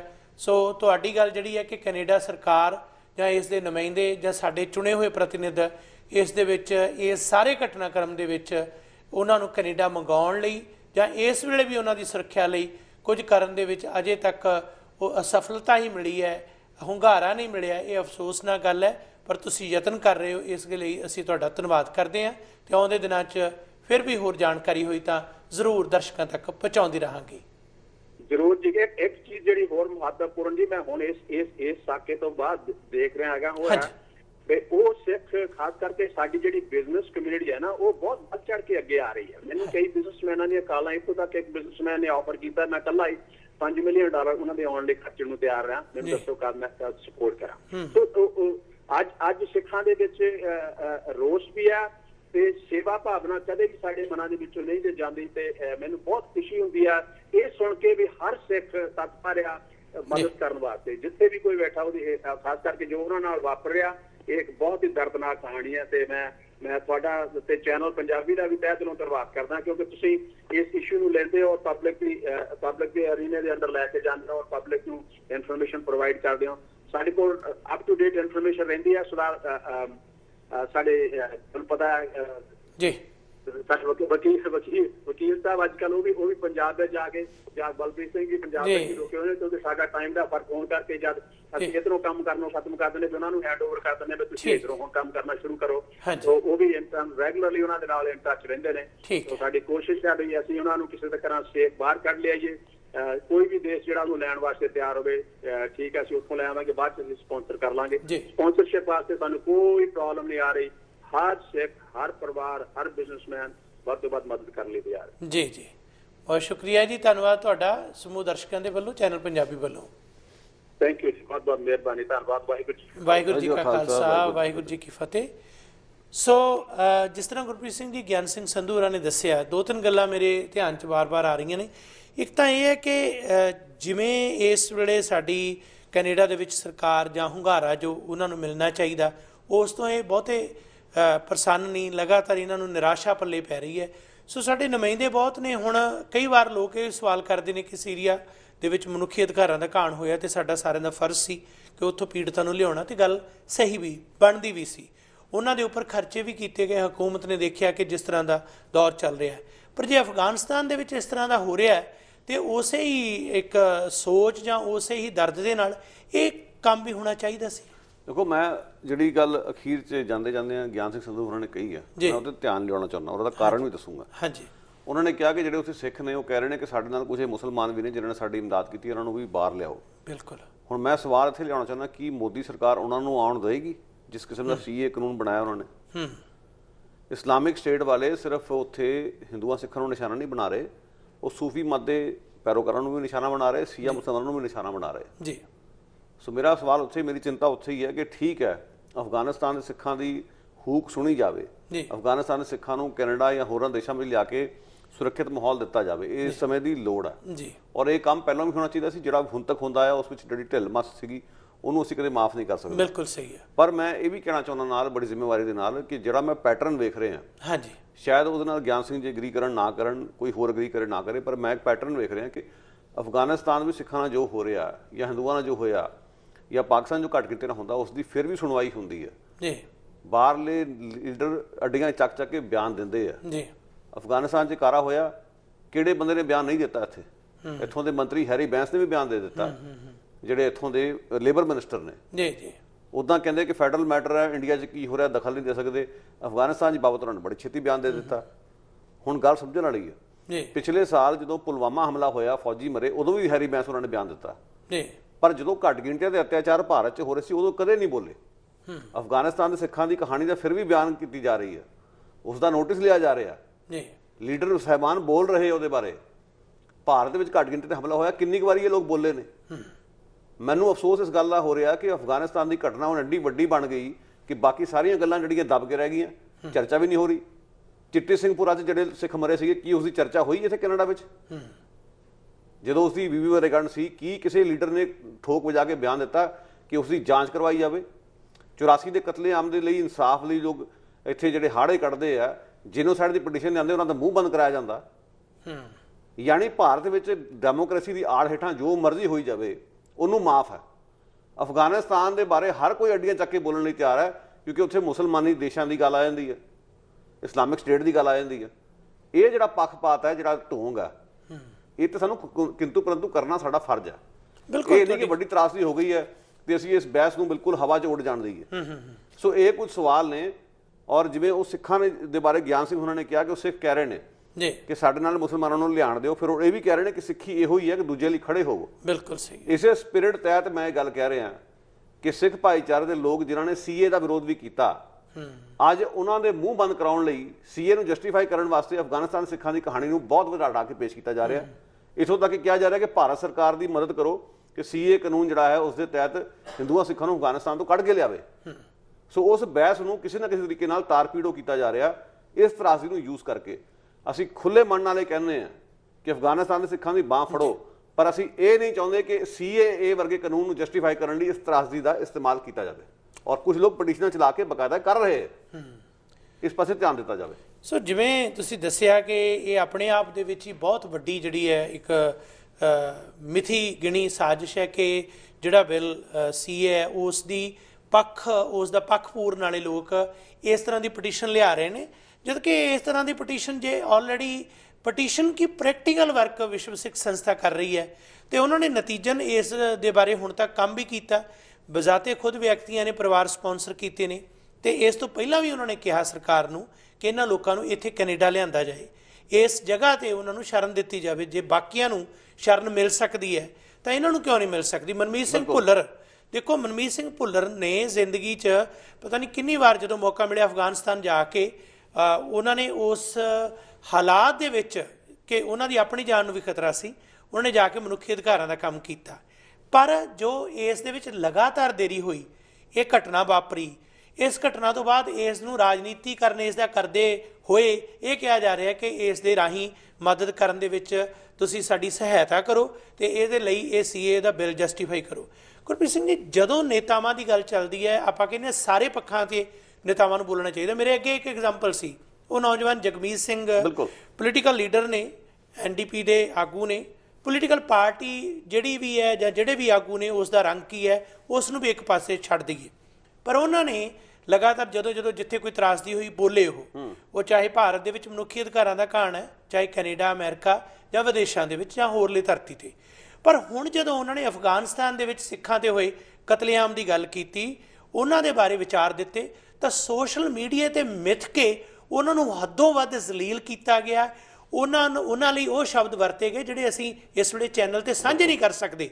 ਉਹਨਾਂ ਨੂੰ ਪਾਕਿਸਤਾਨ ISI ਬਾਕੀ ਸਿੱਖ MPs ਬਾਰੇ ਵੀ ਇਸ ਤਰ੍ਹਾਂ ਸ਼ਬਦਾਵਲੀ ਉਸੇ ਮੰਚ ਤੋਂ ਜਿਹੜਾ ਯੂਜ਼ ਕੀਤੀ ਗਈ। ਹਾਂ, ਬਾਕੀ ਸਿੱਖ MPs, ਹੁਣ ਜਿਹੜੇ ਸਿੱਖ MPs ਜਿਹੜੇ ਇਸ ਲਈ ਆਵਾਜ਼ ਉਠਾਉਂਦੇ ਆ, ਜਿਵੇਂ ਆਪਾਂ ਕਹਿੰਦੇ ਆ ਵੀ ਉਦੋਂ ਵੀ ਉਠਾਉਂਦੇ ਆ ਜਦੋਂ ਕਿਤੇ ਹੋਰ ਹੁੰਦਾ, ਅੱਜ ਉਹਨਾਂ ਨੇ ਅਫਗਾਨਿਸਤਾਨ ਲਈ ਉਠਾਈ ਹੈ, ਤਾਂ ਇਸ ਤੋਂ ਵੱਡੀ ਕੀ ਗੱਲ ਕਿ ਕੀ ਮਾੜਾਪਣ ਹੋ ਸਕਦਾ ਹੈ? ਤੇ ਇਸ ਵਾਸਤੇ ਸਾਡੇ ਬਾਕੀ ਪੋਲੀਟੀਸ਼ੀਅਨ ਦਾ ਕੀ ਰੋਲ ਹੈ ਜਦੋਂ ਇਹੋ ਜਿਹਾ ਬਕਵਾਸ ਕੀਤਾ ਜਾ ਰਿਹਾ ਕਿਸੇ ਇੱਕ ਆਗੂ ਦੇ ਖਿਲਾਫ? ਉਸ ਦਾ ਰੰਗ, ਉਸ ਦਾ ਧਰਮ, ਉਸ ਦੀ ਨਸਲ, ਉਸ ਨੂੰ ਆਧਾਰ ਬਣਾ ਕੇ ਉਹਨੂੰ ਅੱਤਵਾਦੀ, ਖਾਲਿਸਤਾਨੀ, ਫਿਰ ਉਸ ਨੂੰ ISI ਦੇ ਏਜੰਟ, ਕੁੱਤੇ ਤੱਕ ਸ਼ਬਦ ਵਰਤਿਆ ਗਿਆ ਸ਼ਰੇਆਮ। ਤੇ ਕੀ ਕੋਈ ਕਾਨੂੰਨ ਨਹੀਂ ਹੈ, ਕੋਈ ਤਰੀਕਾ ਨਹੀਂ ਹੈ, ਕੀ ਕੋਈ ਬੋਲਣ ਵਾਸਤੇ ਅੱਗੇ ਨਹੀਂ ਆ ਰਿਹਾ? ਸਿਰਫ ਸਾਡੇ ਤਮਾਸ਼ਬੀਨ ਨੇ। ਦੇਖੋ, ਇਸ ਵਿੱਚ ਦੋ ਤਿੰਨ ਗੱਲਾਂ ਜੁੜੀਆਂ ਹੋਈਆਂ ਜੀ। ਪਹਿਲੀ ਗੱਲ ਤਾਂ ਜਗਮੀਤ ਸਿੰਘ ਨੇ ਬਹੁਤ ਬੇਬਾਕੀ ਦੇ ਨਾਲ, ਬਹੁਤ ਜ਼ਿੰਮੇਵਾਰੀ ਦੇ ਨਾਲ ਅਫਗਾਨਿਸਤਾਨ ਦੀ ਘਟਨਾ ਦੀ ਨਿਖੇਧੀ ਕੀਤੀ ਜੀ ਟਵਿੱਟਰ ਤੇ, ਔਰ ਮੈਂ ਖੁਦ ਉਸ ਟਵੀਟ ਨੂੰ ਰੀਟਵੀਟ ਵੀ ਕੀਤਾ ਜੀ। ਦਿਲਚਸਪ ਗੱਲ ਇਹ ਹੈ ਕਿ ਜਗਮੀਤ ਸਿੰਘ ਦੇ ਉਸ ਟਵੀਟ ਨੂੰ ਹੈਰੀ ਬੈਂਸ ਨੇ ਰੀਟਵੀਟ ਕੀਤਾ, ਨਾਲ ਕਮੈਂਟ ਕੀਤੇ ਜੀ। ਪਰ ਜਗਮੀਤ ਸਿੰਘ ਨੇ ਜਦੋਂ CAA ਬਾਰੇ ਟਵੀਟ ਕੀਤਾ ਸੀਗਾ ਤੇ ਹੈਰੀ ਬੈਂਸ ਉਹਨਾਂ ਨੇ ਹੱਥ ਨਹੀਂ ਲਾਇਆ ਉਸ ਟਵੀਟ ਨੂੰ, ਜਿੰਨੀ ਸਿਮਰ ਨੇ ਹੱਥ ਨਹੀਂ ਲਾਇਆ ਉਸ ਟਵੀਟ ਨੂੰ। ਜੀ ਜੀ ਜੀ। ਉਸ ਟਵੀਟ ਨੂੰ ਇਹਨਾਂ ਲੋਕਾਂ ਨੇ ਇਗਨੋਰ ਕੀਤਾ ਕਿਉਂਕਿ ਉਹ ਭਾਰਤ ਨਾਲ ਜੁੜਿਆ ਹੋਇਆ ਮਾਮਲਾ ਸੀਗਾ, ਉੱਥੇ ਘੱਟ ਗਿਣਤੀ ਦੇ ਹਮਲੇ ਹੋ ਰਹੇ ਸੀਗੇ, ਡੈਮੋਕ੍ਰੇਸੀ ਦੇ ਬੁਰਕੇ ਹੇਠਾਂ ਹੋ ਰਿਹਾ ਸੀਗਾ। ਇਹਨਾਂ ਲੋਕਾਂ ਨੇ ਜਗਮੀਤ ਸਿੰਘ ਦੇ ਉਸ ਟਵੀਟ ਨੂੰ ਰੀਟਵੀਟ ਨਹੀਂ ਕੀਤਾ, ਉਸ ਤੇ ਕਮੈਂਟ ਨਹੀਂ ਕੀਤਾ ਜੀ, ਪਰ ਅਫਗਾਨਿਸਤਾਨ ਦੀ ਘਟਨਾ ਤੇ ਤੁਰੰਤ ਆਪਣਾ ਪ੍ਰਤੀਕਰਮ ਦਿੱਤਾ ਉਹਨਾਂ ਨੇ ਜੀ। ਵਿਦਨ ਪਾਰਟੀ ਪੱਖਪਾਤ ਦੀ ਇਸ ਤੋਂ ਵੱਡੀ ਮਿਸਾਲ ਹੋਰ ਕਿਹੜੀ ਹੋ ਸਕਦੀ? ਇਸ ਤੇ ਵੀ ਸਵਾਲ ਸਾਨੂੰ ਕਰਨਾ ਚਾਹੀਦਾ, ਸੋਚਣਾ ਚਾਹੀਦਾ ਕਿ ਕਿਉਂ ਹੋ ਰਿਹਾ, ਆਖਰ ਮਾਨਸਿਕਤਾ ਕੀ ਹੈ ਜੀ। ਅਗਲੀ ਗੱਲ, ਬਾਵਜੂਦ ਇਸਦੇ ਕਿ ਜਗਮੀਤ ਸਿੰਘ ਨੇ ਭਾਰਤ ਵਿੱਚ ਘੱਟ ਗਿਣਤੀ ਦੇ ਉੱਤੇ ਹਮਲੇ ਦੇ ਖਿਲਾਫ ਬੋਲਦੇ ਰਹੇ ਨੇ, ਅਫਗਾਨਿਸਤਾਨ 'ਚ ਵੀ ਉਹਨਾਂ ਨੇ ਸਟੈਂਡ ਲਿਆ। ਬਿਲਕੁਲ। ਤੇ ਸੰਗੀ ਜਿਹੜੇ ਕੋੜਮੇ ਦੇ ਲੋਕਾਂ ਨੇ ਸੋਸ਼ਲ ਮੀਡੀਆ ਤੇ ਜਾ ਕੇ ਇਹ ਰੌਲਾ ਪਾਇਆ ਝੂਠਾ ਕਿ ਜਗਮੀਤ ਸਿੰਘ ਕਿੱਥੇ ਨੇ, ਬੋਲਦੇ ਕਿਉਂ ਨਹੀਂ, ਜਦੋਂ ਕਿ ਬੋਲ ਕੇ ਹਟੇ ਨੇ। ਔਰ ਫਿਰ ਉਹ ਭੱਡੀ ਪ੍ਰਚਾਰ ਉਹਨਾਂ ਦੇ ਖਿਲਾਫ ਕੀਤਾ ਗਿਆ ਕਿਉਂਕਿ ਪਹਿਲਾਂ ਹੀ ਇੱਕ ਲੈਂਸ ਚਾੜਿਆ ਹੋਇਆ ਕਿ ਜਗਮੀਤ ਸਿੰਘ ਨੂੰ ਖਾਲਿਸਤਾਨੀ ਬਣਾ ਕੇ ਪੇਸ਼ ਕਰੋ, ਕਿਉਂਕਿ ਜਗਮੀਤ ਸਿੰਘ ਭਾਰਤ ਵਿੱਚ ਘੱਟ ਗਿਣਤੀਆਂ ਦੇ ਬਾਰੇ ਪੁੱਛਦਾ ਤੇ ਉਹਨੂੰ ਜ਼ਲੀਲ ਕੀਤਾ ਜਾਵੇ। ਇਹ ਮੰਨ ਲਓ ਕਿ ਹਾਂ ਅਫਗਾਨਿਸਤਾਨ ਦੇ ਖਿਲਾਫ ਬੋਲ ਹੀ ਨਹੀਂ ਸਕਦਾ, ਜਦੋਂ ਕਿ ਉਸਨੇ ਬੋਲਿਆ। ਸੋ ਬਿਨਾਂ ਛਾਣਬੀਣ ਕੀਤਿਆਂ ਐਡੇ ਵੱਡੇ ਬੇਹੂਦੇ ਬਿਆਨ ਦੇਣੇ। ਔਰ ਮੈਂ ਸਮਝਦਾ ਕਿ NDP ਦੀ ਪਾਰਟੀ ਵਿੱਚ ਜਿਹੜਾ ਤੁਹਾਨੂੰ ਮਿਸਾਲਾਂ ਦਿੱਤੀਆਂ ਜਿਹੜੇ ਜ਼ਿੰਮੇਵਾਰ ਲੋਕਾਂ ਦੀਆਂ, ਇਹਨਾਂ ਦੀ ਮੂੰਹ ਦਰਸ਼ਤਾ ਕਰਕੇ ਇਹੋ ਜਿਹੇ ਲੋਕਾਂ ਨੂੰ ਮੂੰਹ ਪਿਆ ਹੋਇਆ। ਜੇ ਇਹ ਬੰਦੇ ਸੁਹਿਰਦ ਹੁੰਦੇ, ਤੁਸੀਂ ਦੱਸੋ ਕੀ ਇੱਕ ਮੰਦਰ ਦਾ ਲੀਡਰ ਕਹਿ ਰਿਹਾ ਪ੍ਰੈਸ ਕਾਨਫਰੰਸ 'ਚ ਜਗਮੀਤ ਬਾਰੇ ਕਿ ਮੈਂਟਲੀ ਰਿਟਾਰਡਡ, ਕਿਹੜਾ NDP ਨੇ ਸਟੈਂਡ ਲਿਆ ਜਗਮੀਤ ਬਾਰੇ? ਕੋਈ ਛੋਟੀ ਮੋਟੀ ਗੱਲ ਨਹੀਂ ਸੀ। ਜਗਮੀਤ ਸਿੰਘ ਨੂੰ ਇੱਕ ਦੁੱਕੀ ਦੇ ਗੋਰੇ ਨਸਲਵਾਦੀ ਨੇ ਮਾੜਾ ਚੰਗਾ ਬੋਲਿਆ, ਸਾਰੇ ਕੁੱਤਿਆਂ ਵਾਂਗੂ ਪੈ ਨਿਕਲੇ। ਪਰ ਜਦੋਂ ਇੱਕ ਮੰਦਰ ਦਾ ਲੀਡਰ ਜਿਹੜਾ RSS ਦੇ ਨਾਲ ਜੁੜਿਆ ਹੋਇਆ, ਉਹ ਸ਼ਰੇਆਮ ਪ੍ਰੈਸ ਕਾਨਫਰੰਸ 'ਚ ਕਹਿ ਰਿਹਾ ਕਿ ਮੈਂਟਲੀ ਰਿਟਾਰਡਡ, ਕਿਹੜਾ NDP ਵਾਲਾ ਬੋਲਿਆ ਉਸ ਦੇ ਖਿਲਾਫ? ਇਹ ਵੀ ਸੋਚਣ ਵਾਲੀ ਗੱਲ ਆ। ਬਿਲਕੁਲ। ਹੁਣ ਜਗਮੀਤ ਸਿੰਘ ਦੇ ਪੱਖੋਂ ਜਿਹੜੀ ਗੱਲ ਚੱਲਦੀ ਹੈ, ਮੈਂ ਇੱਕੋ ਗੱਲ ਕਹਿ ਕੇ ਆਪਣੀ ਗੱਲ ਨਿਬੇੜੂੰਗਾ। ਵੇਖੋ, ਮੈਂ ਸੋਚਦਾ ਸੀ ਕਿ ਜਰਨੈਲ ਸਿੰਘ ਭਿੰਡਰਾਂ ਵਾਲੇ ਨੇ ਵੀ ਇਸ ਗੱਲ ਦਾ ਗਿਲਾ ਕੀਤਾ ਕਈ ਵਾਰੀ ਜੀ ਜੀ ਕਿ ਸਾਡੀ ਘੱਟ ਗਿਣਤੀ ਹੈ ਜਿਸਨੇ ਜਿਹੜੀ ਐਮਰਜੈਂਸੀ ਦੇ ਮੋਰਚੇ ਵਿੱਚ ਵੱਧ ਕੇ ਸ਼ਮੂਲੀਅਤ ਕੀਤੀ ਹੈ ਜੀ, ਔਰ ਉਹ ਸਮੁੱਚੇ ਹਿੰਦੁਸਤਾਨੀਆਂ ਦੀ ਸ਼ਹਿਰੀ ਆਜ਼ਾਦੀ ਦਾ ਮਾਮਲਾ ਸੀਗਾ, ਕੱਲ੍ਹ ਸਿੱਖਾਂ ਦਾ ਮਾਮਲਾ ਨਹੀਂ ਸੀ। ਬਿਲਕੁਲ। ਇਹ ਸਪਿਰਿਟ ਕਿੱਥੋਂ ਆਈ ਸੀ ਆ ਵਾਲੀ? ਇਹ ਗੁਰੂ ਤੇਗ ਬਹਾਦਰ ਸਾਹਿਬ ਤੋਂ ਵੇਲੇ ਤੋਂ ਚਲਦੀ ਆ ਰਹੀ ਸਪਿਰਿਟ ਆ। ਜੇ ਤੁਸੀਂ ਬਹੁ ਗਿਣਤੀ ਦੇ ਹੱਕ 'ਚ ਖੜੇ ਰਹੇ ਉਦੋਂ ਤੁਸੀਂ ਬਹੁਤ ਵਧੀਆ ਹੋ, ਦੇਸ਼ ਭਗਤ ਹੋ। ਜਦੋਂ ਤੁਸੀਂ ਆਪਣੇ ਹੱਕ ਦੀ ਗੱਲ ਕਰਦੇ ਹੋ ਉਦੋਂ ਤੁਸੀਂ ਦੇਸ਼ ਵਿਰੋਧੀ ਹੋ ਗਏ। ਰਵੀ ਸਿੰਘ ਨੂੰ ਵੀ ਅਸੀਂ ਗੱਲ ਦਾ ਗਿਲਾ ਕਿ ਅਸੀਂ ਦੁਨੀਆ ਭਰ 'ਚ ਜਾ ਕੇ ਲੰਗਰ ਛਕਾਉਂਦੇ ਰਹੇ ਹਾਂ, ਤੇ ਜਦੋਂ ਅਸੀਂ ਆਪਣੀ 84 ਦੀ ਗੱਲ ਕਰਦੇ ਹਾਂ ਅਸੀਂ ਤੁਰੰਤ ਉਸੇ ਵੇਲੇ ਦੇਸ਼ ਵਿਰੋਧੀ ਬਣ ਜਾਂਦੇ ਹਾਂ। ਯਾਨੀ ਨਾ ਤੁਸੀਂ ਆਪਣੀ ਗੱਲ ਕਰੋ, ਨਾ ਤੁਸੀਂ ਕਿਸੇ ਹੋਰ ਘੱਟ ਗਿਣਤੀ ਦੇ ਹੱਕ 'ਚ ਖੜੇ ਹੋਵੋ। ਤੁਸੀਂ ਸਿਰਫ ਦਾਸ ਭਾਵਨਾ ਦੇ ਨਾਲ ਉਹਨਾਂ ਲੋਕਾਂ ਦੇ ਹੱਕ 'ਚ ਭੁਗਤੋ ਜਿਹੜੇ ਬਹੁ ਗਿਣਤੀ ਦੇ ਹਿੱਤ ਪਾਲਦੇ ਨੇ, ਚਾਹੇ ਆਜ਼ਾਦੀ ਦੀ ਲੜਾਈ ਹੋਵੇ, ਚਾਹੇ ਹਿੰਦੂਆਂ ਨੂੰ ਕਸ਼ਮੀਰੀ ਹਿੰਦੂਆਂ ਨੂੰ ਬਚਾਉਣ ਦੀ ਗੱਲ ਹੋਵੇ, ਤੇ ਚਾਹੇ ਐਮਰਜੈਂਸੀ ਦਾ ਮੋਰਚਾ ਹੋਵੇ। ਬਹੁ ਗਿਣਤੀ ਦੇ ਹੱਕ 'ਚ ਖੜੇ ਹੋਵੋ, ਤੁਸੀਂ ਸਾਡੇ ਬਹੁਤ ਸਰਵਣ ਪੁੱਤਰ ਹੋ। ਜਦੋਂ ਤੁਸੀਂ ਆਪਣੀ ਗੱਲ ਕਰੋਗੇ ਜਾਂ ਕਿਸੇ ਹੋਰ ਘੱਟ ਗਿਣਤੀ ਦੀ ਗੱਲ ਕਰੋਗੇ ਤੁਹਾਨੂੰ ਤੁਹਾਡੀ ਔਕਾਤ ਦਿਖਾਈ ਜਾਵੇਗੀ। ਇਹ ਸੁਨੇਹਾ ਬਾਰ-ਬਾਰ ਦਿੱਤਾ ਜਾ ਰਿਹਾ ਇਸ ਕਿਸਮ ਦੀਆਂ ਗੱਲਾਂ ਤੋਂ। ਤੁਸੀਂ ਜਿਹੜੀ ਗੱਲ ਜਗਮੀਤ ਸਿੰਘ ਦੀ ਕੀਤੀ ਤੇ ਜਿਸ ਦੇ ਬਾਰੇ ਬਹੁਤ ਸਾਰੇ ਇਸ ਵੇਲੇ ਟਵੀਟ ਜਿਹੜੇ ਆ ਜਿਸ ਤਰ੍ਹਾਂ ਕੀਤੇ ਗਏ ਤੇ ਬਹੁਤ ਮੰਦੇ ਭਾਵਨਾ ਦੇ ਨਾਲ ਇੱਥੋਂ ਤੱਕ ਕਿਹਾ ਗਿਆ ਕਿ ਇਹੋ ਜਿਹਾ ਬੰਦਾ ਕੈਨੇਡਾ ਦੇ ਪੋਲੀਟੀਕਲ ਨਕਸ਼ੇ ਤੋਂ ਹੀ ਮਿਟ ਜਾਣਾ ਚਾਹੀਦਾ ਹੈ। ਇੱਥੋਂ ਦੇ ਚਾਹੇ ਕੋਈ ਇੱਕ ਬੋਟੀਆ, ਚਾਹੇ ਗੋਇਲ ਨੇ ਜਾਂ ਇਹ ਲੀਡਰ ਨੇ, ਸਥਾਨਕ ਨੇ ਜਾਂ ਕੈਨੇਡਾ ਦੇ ਬਾਕੀ ਨੇ, ਉਹਨਾਂ ਨੇ ਸ਼ਰੇਆਮ ਇਹ ਸ਼ਬਦ ਲਿਖੇ। ਪਰ ਕੀ ਕੋਈ ਕਾਨੂੰਨੀ ਤਹਿਤ ਜਿਹੜਾ ਲਫ਼ਜ਼ ਵਰਤਿਆ ਗਿਆ, ਜਿਸ ਕਿਸਮ ਦਾ ਵਰਤਿਆ ਗਿਆ, ਉਸ ਲਈ ਕਿ ਉਸ 'ਤੇ ਸਿੱਧਾ ਦੂਸ਼ਣ ਲਾਇਆ ਗਿਆ ਕਿ ਉਹ ISI ਦਾ ਜਿਹੜਾ ਹੈ ਏਜੰਟ ਹੈ, ਉਹਨਾਂ ਦਾ ਪਾਲਿਆ ਹੋਇਆ ਤੇ ਉਹ ਇਸ ਕਿਸਮ ਦਾ ਇੱਕ ਨੈਸ਼ਨਲ ਲੀਡਰ ਹੈ। ਕਿ ਪੋਲੀਟੀਕਲ ਪਾਰਟੀ ਦੇ ਜਿਹੜੇ ਚੁਣੇ ਵਿਧਾਇਕ ਨੇ, MPs ਨੇ, ਜਾਂ ਪਾਰਟੀ ਦੀ ਕੋਈ ਸੀਮਾ ਰੇਖਾ ਜਾਂ ਬਾਹਰ ਵੀ ਲੋਕ ਇਸ 'ਤੇ ਕਾਨੂੰਨੀ ਕਾਰਵਾਈ ਕਰ ਸਕਦੇ ਆ? ਜਗਮੀਤ ਸਿੰਘ ਇੱਕ ਜ਼ਿੰਮੇਵਾਰ ਲੀਡਰ ਨੇ ਜੀ। ਇਹ ਉਹਨਾਂ ਨੂੰ ਅਖਤਿਆਰ ਇਸ ਗੱਲ ਦਾ ਕਿ ਉਹ ਮਾਨਹਾਨੀ ਦਾ ਦਾਅਵਾ ਠੋਕ ਸਕਦੇ ਆ ਜੀ। ਉਹਨਾਂ ਨੇ ਨਹੀਂ ਠੋਕਿਆ, ਉਹਦਾ ਕੀ ਕਾਰਨ ਹੈ ਇਹ ਤਾਂ ਉਹੀ ਦੱਸ ਸਕਦੇ ਆ। ਹੋ ਸਕਦਾ ਕਿ ਸਿਆਸੀ ਲੀਡਰ ਹੋਣ ਦੇ ਨਾਤੇ ਸੋਚਿਆ ਹੋਵੇ ਕਿ ਇਹੋ ਜਿਹੀ ਗੱਲਾਂ ਨੂੰ ਇਗਨੋਰ ਕੀਤਾ ਜਾਵੇ ਜੀ, ਵਡੇਰੇ ਹਿੱਤਾਂ ਦੀ ਖਾਤਰ। ਜੀ ਜੀ। ਪਰ ਜੇ ਉਹ ਚਾਹਣ ਤਾਂ ਉਹਨਾਂ ਕੋਲ ਅਖਤਿਆਰ ਹੈ ਇਸ ਗੱਲ ਦਾ। ਖੁਦ ਪੇਸ਼ੇ ਤੋਂ ਵਕੀਲ ਨੇ, ਉਹਨਾਂ ਨੂੰ ਪੁੱਛਿਆ ਜਾ ਸਕਦਾ ਕਿ ਇੱਕ ਲੀਡਰ ਤੈਨੂੰ ਸਿੱਧੇ ਤੌਰ ਤੇ ਕਹਿ ਰਿਹਾ ਕਿ ਤੂੰ ਮੈਂਟਲੀ ਰਿਟਾਰਡਡ ਹੈ, ਕਿਸੇ ਨੂੰ ਕਹਿਣਾ ਮਾਨਸਿਕ ਰੋਗੀ ਬਿਨਾਂ ਕਿਸੇ ਆਧਾਰ ਤੇ, ਇਹ ਮਾਨਹਾਨੀ ਹੈ। ਕਿਸੇ ਨੂੰ ਕੁੱਤਾ ਬਿੱਲਾ ਕਹਿਣਾ, ਇਹ ਕਹਿਣਾ ਕਿ ਫਲਾਣੀ ਏਜੰਸੀਆਂ ਦਾ ਏਜੰਟ ਆ, ਇਹ ਕੋਈ ਛੋਟੀਆਂ ਮੋਟੀਆਂ ਗੱਲਾਂ ਨਹੀਂ ਹੈ। ਜਗਮੀਤ ਸਿੰਘ ਹੁਣੀ ਇਗਨੋਰ ਕਰ ਰਹੇ, ਉਹਨਾਂ ਦੀ ਵਿਸ਼ਾਲਤਾ ਵੀ ਹੋ ਸਕਦੀ ਹੈ ਜੀ ਜੀ ਜੀ, ਪਰ ਇਹਨਾਂ ਨੂੰ ਮੂੰਹ ਪਿਆ ਹੋਇਆ। ਜੇ ਜਗਮੀਤ ਸਿੰਘ ਚੁੱਪ ਨੇ, ਘੱਟੋ ਘੱਟ ਜਿਹੜੇ ਉਹਨਾਂ ਦੇ ਬਾਕੀ ਦੇ ਕੋਲੀਗਸ ਨੇ ਉਹ ਤਾਂ ਥੋੜੀ ਸ਼ਿੱਦਤ ਨਾਲ ਖੜੇ ਹੋਣ ਉਹਨਾਂ ਦੇ ਹੱਕ 'ਚ। ਪਰ ਕਿਸੇ ਉਹਨਾਂ ਦੇ ਵਿੱਚੋਂ ਬੋਲਿਆ ਨਹੀਂ। ਸਰੀ ਦੇ ਮੰਦਰ ਦੇ ਲੀਡਰ ਨੇ ਜਦੋਂ ਉਹਨੂੰ ਮੈਂਟਲੀ ਰਿਟਾਰਡਡ ਕਿਹਾ ਤਾਂ ਬੋਲੇ ਨਹੀਂ। ਨਾ ਜਿੰਨੀ ਸਿਮਸ ਬੋਲੀ, ਨਾ ਹੈਰੀ ਬੈਂਸ ਬੋਲਿਆ। ਇਸ ਟਵੀਟ ਨੂੰ ਬੜੀ ਛੇਤੀ ਅੱਗੇ ਘੁਮਾਤਾ ਜਦੋਂ ਗੱਲ ਫਿੱਟ ਆ ਗਈ, ਕਿਉਂਕਿ ਇਹ ਸਾਰੀਆਂ ਲੂੰਬੜ ਚਾਲਾਂ ਨੇ। ਕਿਹੜੀਆਂ ਕਿਹੜੀਆਂ ਸ਼ਕਤੀਆਂ ਦੇ ਨਾਲ ਇਹਨਾਂ ਦੇ ਗਲਵਕੜੀਆਂ ਪਈਆਂ ਹੋਈਆਂ, ਇਸ ਗੱਲ ਦਾ ਸੂਚਕ ਹੈ। ਸੋ ਜਿਵੇਂ ਗੁਰਪ੍ਰੀਤ ਸਿੰਘ ਜੀ ਤੁਸੀਂ ਇਹ ਜ਼ਿਕਰ ਕੀਤਾ ਕਿ ਉਹਨਾਂ ਦੇ ਕੋਲ ਅਖਤਿਆਰਾਤ ਵੀ ਨੇ, ਪਰ ਵੱਡੇ ਹਿੱਤਾਂ ਲਈ ਬੰਦਾ ਅਗਾਂਹ ਤੁਰਦਾ, ਫਰਾਖਦਲੀ ਕਰਦਾ। ਹੁਣ ਜਦੋਂ ਅਸੀਂ ਰਵੀ ਸਿੰਘ ਦੀ ਗੱਲ ਕਹਿੰਦੇ ਹਾਂ ਤਾਂ ਅਫਗਾਨਿਸਤਾਨ ਦੀ ਗੱਲ ਕਹਿੰਦੇ ਹਾਂ। ਦੋਨਾਂ ਗੱਲਾਂ ਨੂੰ, ਅਫਗਾਨਿਸਤਾਨ ਦੇ ਵਿਸ਼ੇ ਨੂੰ ਅਸੀਂ ਹੋਰ ਥੋੜ੍ਹਾ ਜਿਹਾ ਬਰੋਡ ਪ੍ਰੋਸਪੈਕਟਿਵ 'ਤੇ ਲਈਏ। ਪਿਛਲੇ ਦਿਨ ਖਾਲਸਾ ਏਡ ਦੇ ਰਵੀ ਸਿੰਘ ਹੋਰਾਂ ਨੇ ਆਪਣੀ ਇੱਕ ਰਿਕਾਰਡਿੰਗ ਵੀ ਕੀਤੀ ਤੇ ਉਸ ਤੋਂ ਬਾਅਦ ਸੰਸਾਰ ਭਰ 'ਚ ਗਈ ਵੀ। ਉਹਨੇ ਕਿਹਾ ਕਿ ਜਿਹੜਾ ਲੰਗਰ ਅਸੀਂ ਲਾਇਆ, ਉਹ ਲੰਗਰ ਲਈ ਅਸੀਂ ਕਿਸੇ ਤੋਂ, ਸਾਨੂੰ ਤੁਹਾਡੇ ਤੋਂ ਇੱਕ ਪ੍ਰੇਰਨਾ ਨਹੀਂ ਚਾਹੀਦੀ ਕਿ ਅਸੀਂ ਕਿਹਨੂੰ ਦੇਣਾ, ਕਿਹਨੂੰ ਨਹੀਂ ਦੇਣਾ। ਇਹ ਉਦੋਂ ਆਇਆ ਜਦੋਂ ਇੱਕ ਮਿਸ਼ਰਾ ਨਾਂ ਦੇ, ਕਪਿਲ ਮਿਸ਼ਰਾ ਵਰਗੇ ਜਾਂ ਉਹ ਜਿਹੇ ਅਨੇਕਾਂ ਹੋਰ ਇਹ ਕਹਿ ਰਹੇ ਸਨ ਇਹਨਾਂ ਨੂੰ ਖਿਲਾਓ ਬਿਰਿਆਨੀ ਜਾ ਕੇ ਸ਼ਹੀਨ ਬਾਗ ਦੇ ਵਿੱਚ, ਆ ਤੁਹਾਡੇ ਲਈ ਕੀ ਕਰਦੇ ਨੇ। ਫਿਰ ਤਸਵੀਰਾਂ ਬਣਾਈਆਂ ਗਈਆਂ। ਉਹ ਤਸਵੀਰਾਂ ਦੇ ਵਿੱਚ ਇੱਕ ਜਿਹੜਾ ਬੰਦੂਕਧਾਰੀ ਇੱਕ ਬੱਚੇ ਨੂੰ ਜਿਹੜਾ ਹੈ ਉਸ 'ਤੇ ਹਮਲਾ ਕਰ ਰਿਹਾ, ਤੇ ਉਸ ਦੇ ਨਾਲ ਨਾਲ ਫਿਰ ਉਸ ਤੋਂ ਲੈ ਕੇ ਇਹੋ ਜਿਹਾ ਮਾਹੌਲ ਬਣਾਇਆ ਗਿਆ। ਹੁਣ ਜੋ ਇਹ ਲੰਗਰ ਦੀ ਪਰੰਪਰਾ ਜਾਂ ਗੁਰੂ ਤੇਗ ਬਹਾਦਰ ਜੀ ਦੀ ਸ਼ਹਾਦਤ ਹੈ, ਭੈ ਕਾਹੂ ਕੋ ਦੇਤ ਨੇ ਨਹਿ ਪੈਮਾਨਤ ਆਨ, ਨਾ ਕਿਸੇ ਤੋਂ ਡਰਨਾ ਤੇ ਨਾ ਕਿਸੇ ਨੂੰ ਡਰਾਉਣਾ। ਤੇ ਉਹ ਉਸ ਵੇਲੇ ਜੋ ਪੀੜਤ ਸਨ, ਉਹ ਜੇ ਬ੍ਰਾਹਮਣ ਸਨ ਜਾਂ ਉਸ ਵੇਲੇ ਕਸ਼ਮੀਰ ਦੇ ਪੰਡਤ ਸਨ, ਉਦੋਂ ਸ਼ਹਾਦਤ ਹੋਈ। ਅੱਜ ਜੇ ਕੋਈ ਵੀ ਪੀੜਤ ਹੈ, ਕੋਈ ਵੀ ਇਸ ਵੇਲੇ ਸੰਕਟ 'ਚ ਹੈ, ਤੇ ਸਿੱਖ ਦਾ ਮਕਸਦ ਹੈ ਉਸ ਦੇ ਲਈ ਆਵਾਜ਼ ਉਠਾਉਣਾ। ਪਰ ਇਹ ਲੰਗਰ ਨੂੰ ਲੈ ਕੇ ਜੋ ਕੁਝ ਕਿਹਾ ਗਿਆ ਤੇ ਰਵੀ ਸਿੰਘ ਦੇ ਤੇ ਕੁੱਲ ਹੋਰ ਸੰਸਥਾਵਾਂ ਦੇ ਵੱਲੋਂ ਅੱਜ ਥਾਂ ਥਾਂ ਤੇ ਅੱਜ ਕਰੋਨਾ ਵਾਇਰਸ ਦੇ ਦੌਰਾਨ ਵੀ ਲਾਏ ਜਾ ਰਹੇ ਨੇ, ਅੱਜ ਕਿਤੇ ਸਰਹੱਦ ਤੇ ਹੱਦ ਤੇ ਕਿਤੇ ਹੁੰਦਾ ਉੱਥੇ ਵੀ ਲਾਏ ਜਾ ਰਹੇ ਨੇ। ਫਿਰ ਇਹ ਸਾਰਾ ਕੁਝ ਜਿਹੜਾ ਹੈ ਇਸ ਵੇਲੇ ਹਾਈਲਾਈਟ ਕੀਤਾ ਜਾ ਰਿਹਾ। ਇਹਦਾ ਨਿਸ਼ਾਨਦੇਹੀ ਜਦੋਂ ਅਸੀਂ ਕਰਦੇ ਹਾਂ ਤਾਂ ਕੀ ਸਾਹਮਣੇ ਆਉਂਦਾ?